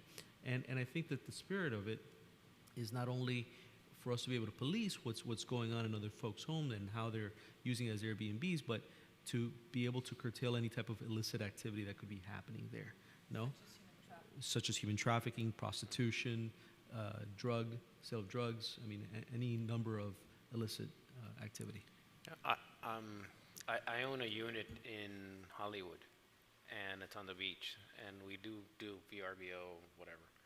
And the city of Hollywood implemented a vacation rental license program. And amongst their requirements, and I'm just reading because I got the email, it was installation, I mean, they're pretty extreme, but whatever. Installation of a noise level detection device at the property, posting of additional information on site, reduced occupancy in some instances, parking limitation, additional trash container requirements based on capacity, and submission of liability insurance. Love them all. That's what I mean, I could forward this, and there's a whole thing, and they're doing seminars to teach us on, I mean, I'm pretty much not gonna do VRBO. Please if forward I that have to to comply us. with that, I'm not gonna do it. Yeah, please forward that. No. That's helpful. Go there on the weekends. Obviously, different communities would have different requirements, perhaps, right? But the most important thing, I think, that in talking about this is to not have things happening that we have no knowledge of. And The period says for more than 3 times in a calendar year for a period of less than 30 days or 1 calendar month. Does that mean 30 days for each month or 30 days total for 3 times? So if 30 days each time, that means they could be renting for less than that, right? Yeah, the way that I understand it is, it's less than 30 days, you know. So I mean, they can rent 3 times, you know, 3 weeks. So if you rented it twice a year at 6 months period, it would not be considered a short-term rental. Okay. But if you could do, okay. So 3 times a year for an overlap period of 30 days. Because I know some subleasing allows you, okay, you could do it a few times, but with a max of 30 days each time. But you're saying basically, whenever you rent it, it can be no more than 30 days. Correct. Okay, because that's really what you want to protect against more so is that under 30-day rental, over 30 days is maybe a long-term subleaser or something like that. Listen, there's folks that maybe there's major demolition going on in their home, something's going on, and they need to move somewhere. Right, and you have for situations temporary like housing. hurricanes. Some people are displaced and they may need a home to live in for a small period of time with Correct. natural disaster or anything like that. Correct, and there's probably, and I'm sure that there's statistics on this that show that, you know, the type of behavior that we're trying to address is not going to occur in some place where someone's going to have long-term residence in, you know, or more than a short term. I mean, this is to avoid somebody just going in there to use the residence, you know, to do whatever they want to do and then move on. Correct. Is there a, because the other thing that I was thinking in the back of my mind was, and I can't figure out any way to control it, basically in a single-family residential community, because a lot of these VRB and VOs, they literally, you could rent a room, rent the, you know, this or that or the other. The only thing we could do is restrict, obviously you can't have another kitchen or kitchenette or whatever other little word you want to use, but other than that, if they rent a room, I can't call it a multifamily because they're renting one of their rooms. And Correct. I'm asking. As long as they walk into the main entrance, right? So you can't rent a room but have a separate entrance, because then it would be a multifamily, right? Is that how we define the two? So last year or the year before, we went through the community home ordinance, in which a family in a single family, as in the single family, right? A family was defined as two or more people that are related by blood, blah blah blah blah. That are not related by blood. So if there's more than 2 people in a home that are not related by blood, it is automatically not a home, not a family home, and therefore they need to register as a community residence, even if they're living long-term together. So if you have a home where 3 roommates live, they do have to register as a community residence, even if it's not a short-term rental situation. So naturally, if the length of stay is even shorter, as it is in this kind of situation, it would be considered a transient community home, which also requires it to be registered as a community residence, right? And therefore be put through this process. Did I answer your question? I definitely like the stricter confines, and I like the mention that Chairman Julia indicated that wherever these locations are renting, to put more signage, maybe even for sex trafficking or whatever, just to have more notice of that kind of stuff, because if we're trying to deter from this situation, it wouldn't be a bad idea to maybe require some sort of licensure or saying, you know, these areas, then they need increased signage or increased that, just to further potentially protect against, I guess, the policy that we're trying to push forth. Yeah, we have currently in place a sex trafficking ordinance in the code. So something that maybe we could That do would is be just required, refer yes. to it. And we refer to For that them section to of have code. it conspicuously posted on the property. Right. So somebody who was a victim of trafficking could call Correct. a number, a phone Because number. I know we have the code, but maybe to make it mandatory in these kind of locations. Yes, we did. We did. We heard that. Yep, we passed that. Yes. Yep. Yes, you were, yes. That was one of your first, yes.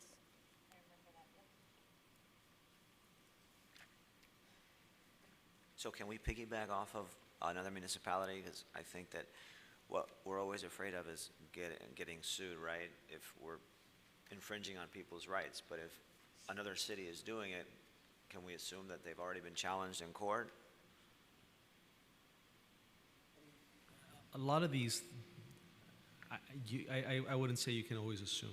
There's a lot of cities that do things and have things on their books that may not be, I don't want to use the word legal, may not be the most kosher and could be challenged, okay?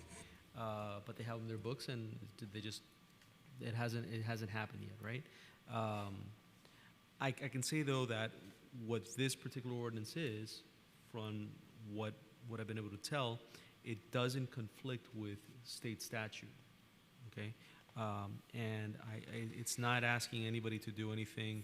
It's telling someone, if you're using your home, it's your primary home, you're using it as a business, as a short-term rental, then register with the town. Register, do the normal registry that we require of any other business. That's really what it's doing, and it's giving us then the ability to be able to monitor that activity.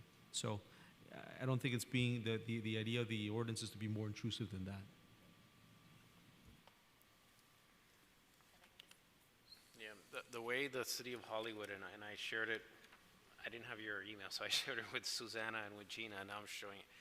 They have it actually broken down, including as to whether if the property is in a condo or in a single-family home or in a duplex, and then it's more restrictive or less restrictive depending on where the actual activity is taking place. And the parking limitations make sense because you want less people there, so you limit the amount of parking associated with that location. And the potential for vacation rental license. Yeah, there's actually, that's what they call it. You have to get a vacation rental license. That's what they call it, if you're going to be doing vacation rental. I mean, I don't know if that's been upheld. Yeah, I'm going to have to. That's what's being proposed on the current ordinance. We're requiring them to get a BTR, business tax receipt, as if they were any other kind of business. So we're basically treating vacation rental as a business, which is what it is, so that they have to get a business tax receipt as any other business. Because it is a residential type of business, it is allowed to happen in residential districts, but it has to be regulated as a business. And for that reason is where the provision of including things that would otherwise be required in a hotel, like the human trafficking signage and the such, is where those things come into play, because it is, in fact, a business. The thing is that in the city of Hollywood, whenever you own a property that you rent to others, you had to get a BTR anyway. Correct. Correct. So now they're doing a BTR and something that they're calling a vacation. Over there is two different documents. This one is doing that. I think this one is just requiring people to register and get your BTR, and then have to abide by the ordinance. Does Miami Lakes require that if you're renting out a house, even if it's a single-family house, you have to get literally a BTR? I don't believe so. I know Opalaca does that No. too. Not at this time, no. Opalaca does it.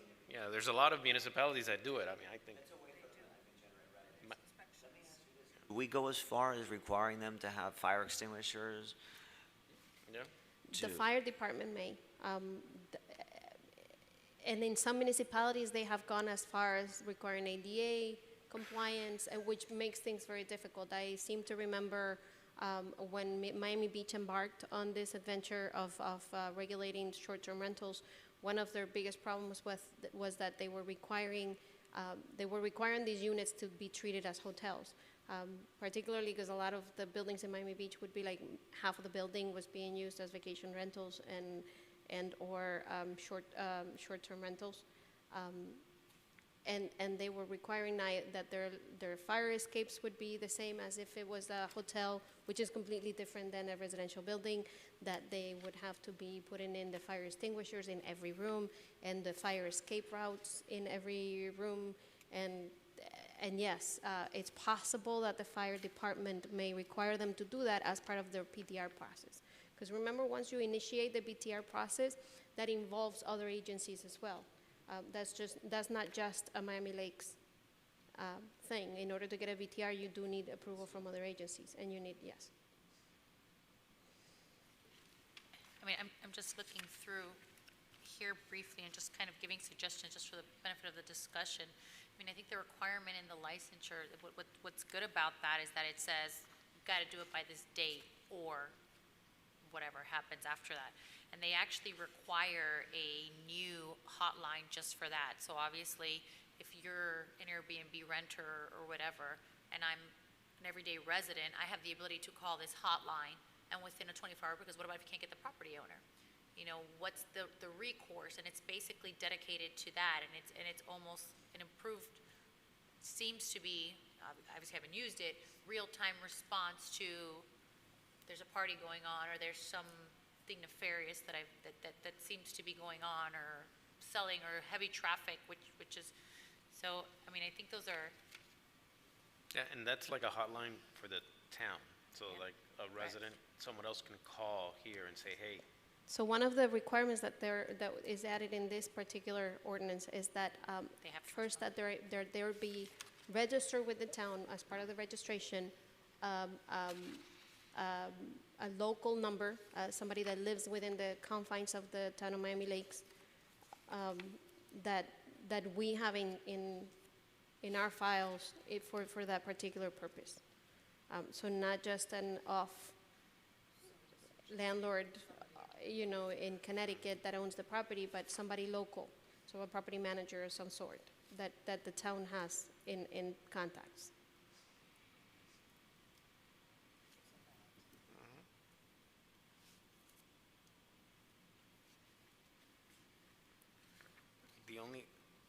This was taken out of City of Bay Harbor, right? Because you left it in there someplace. I just remembered. You know that I'm a picky reader. When I read something somewhere, it's in there, so. Okay. Well, I don't remember where it was. Go hunting.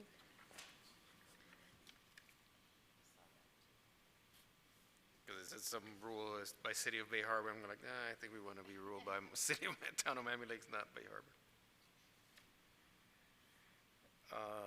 131635 D1.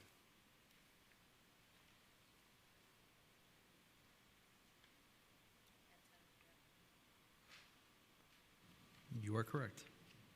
We'll go ahead and change that.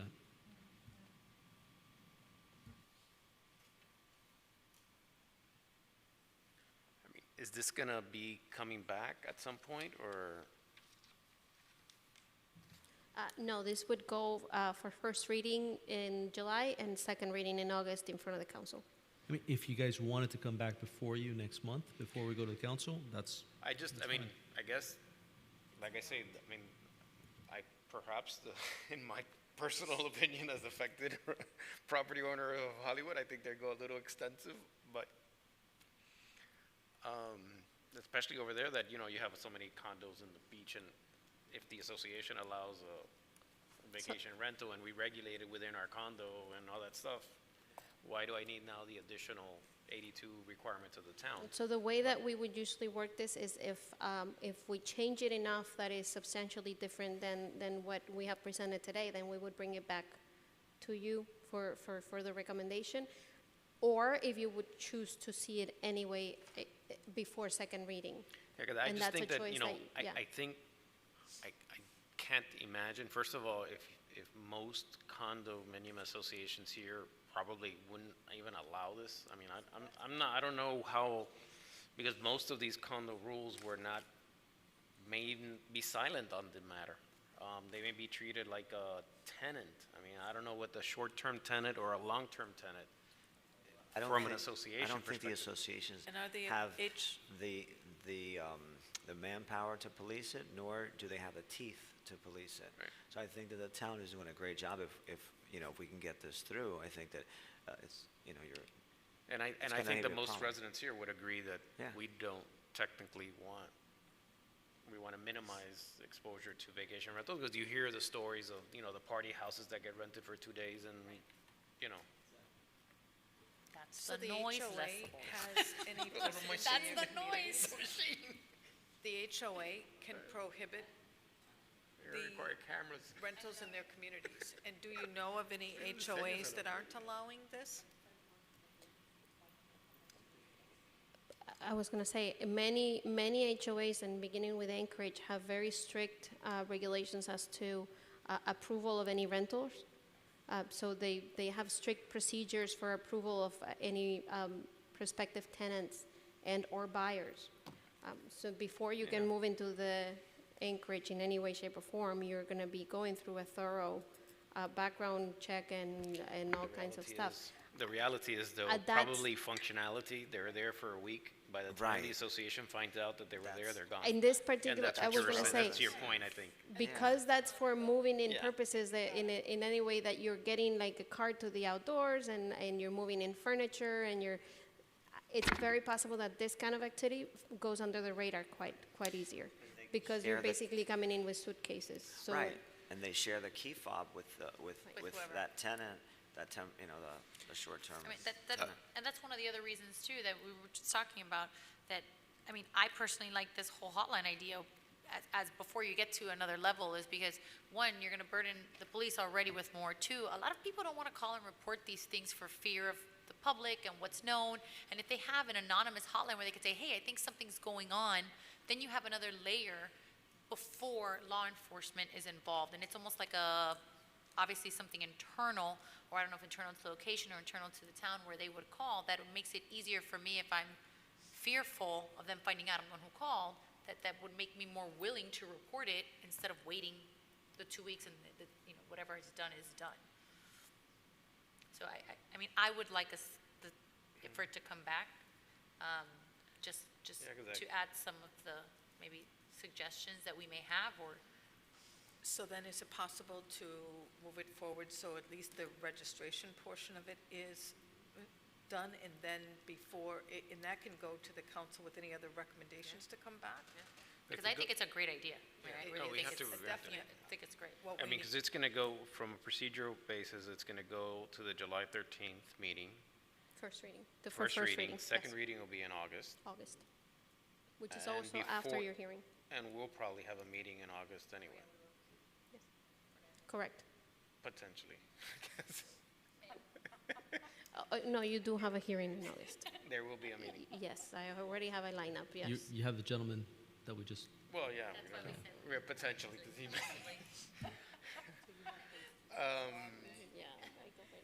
Yeah, I mean, Oh, I would then- like to, read up more, of the Hollywood stuff, just because I think they've done a But can we fair start amount. the process, Yeah. though? So, right, get the registration part of it moving forward, and then whatever it's gonna go, additional. it's gonna go for first reading.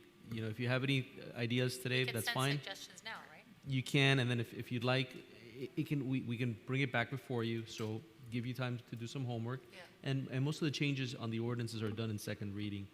First reading is pretty much perfunctory. They go ahead and they pass it if everybody's okay with it to second, so. I mean, I guess I'll do a motion to So- put it forward with some of our suggestions and then bring it back before second read.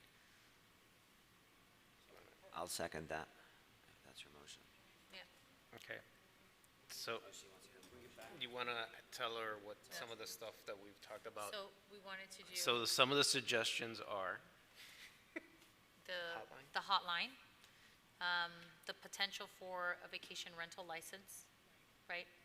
An additional signage, just for, the locations, trafficking, anything else? Fire extinguisher. Fire extinguisher. Do we want the noise? I don't know what the That's a noise. lot.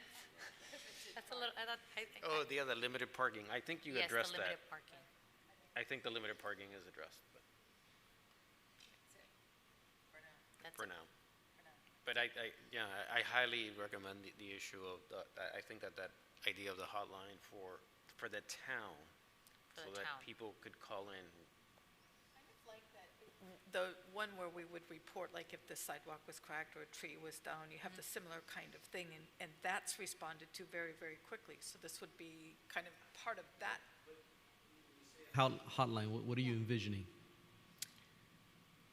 Like that, almost like either like a call-in, To report Text what? Vacation rentals. vacation rental Or issues violations, with the or, vacation rental. The problem with that is that the legislature just passed a statute And the new law is that you can't report any code, this would be a code violation, right? So you can't report a code violation anonymously. Now, if you report a code violation, anything, you have to give your name, address, and telephone number, at least your name and address. That just happened, came into effect July 1st. So we've already had a couple of reports that have been reported to us. And the way that the statute reads is that a code enforcement officer may not start an investigation based on information that's given anonymously. So if it's given anonymously, our code enforcement officers can't do anything with it. That's really great, though, because that eliminates anything that shouldn't be happening, right? Is the code enforcement officer, when he shows up at my house, is he supposed to tell me, or do I have a right to know who basically It's reported public me? record. It does part of it, so I could do a FOIA request and see who. So Yeah. then, Yeah, you can do a public records request. according to, but the app does have an option for, I want to submit as, Not anymore. oh,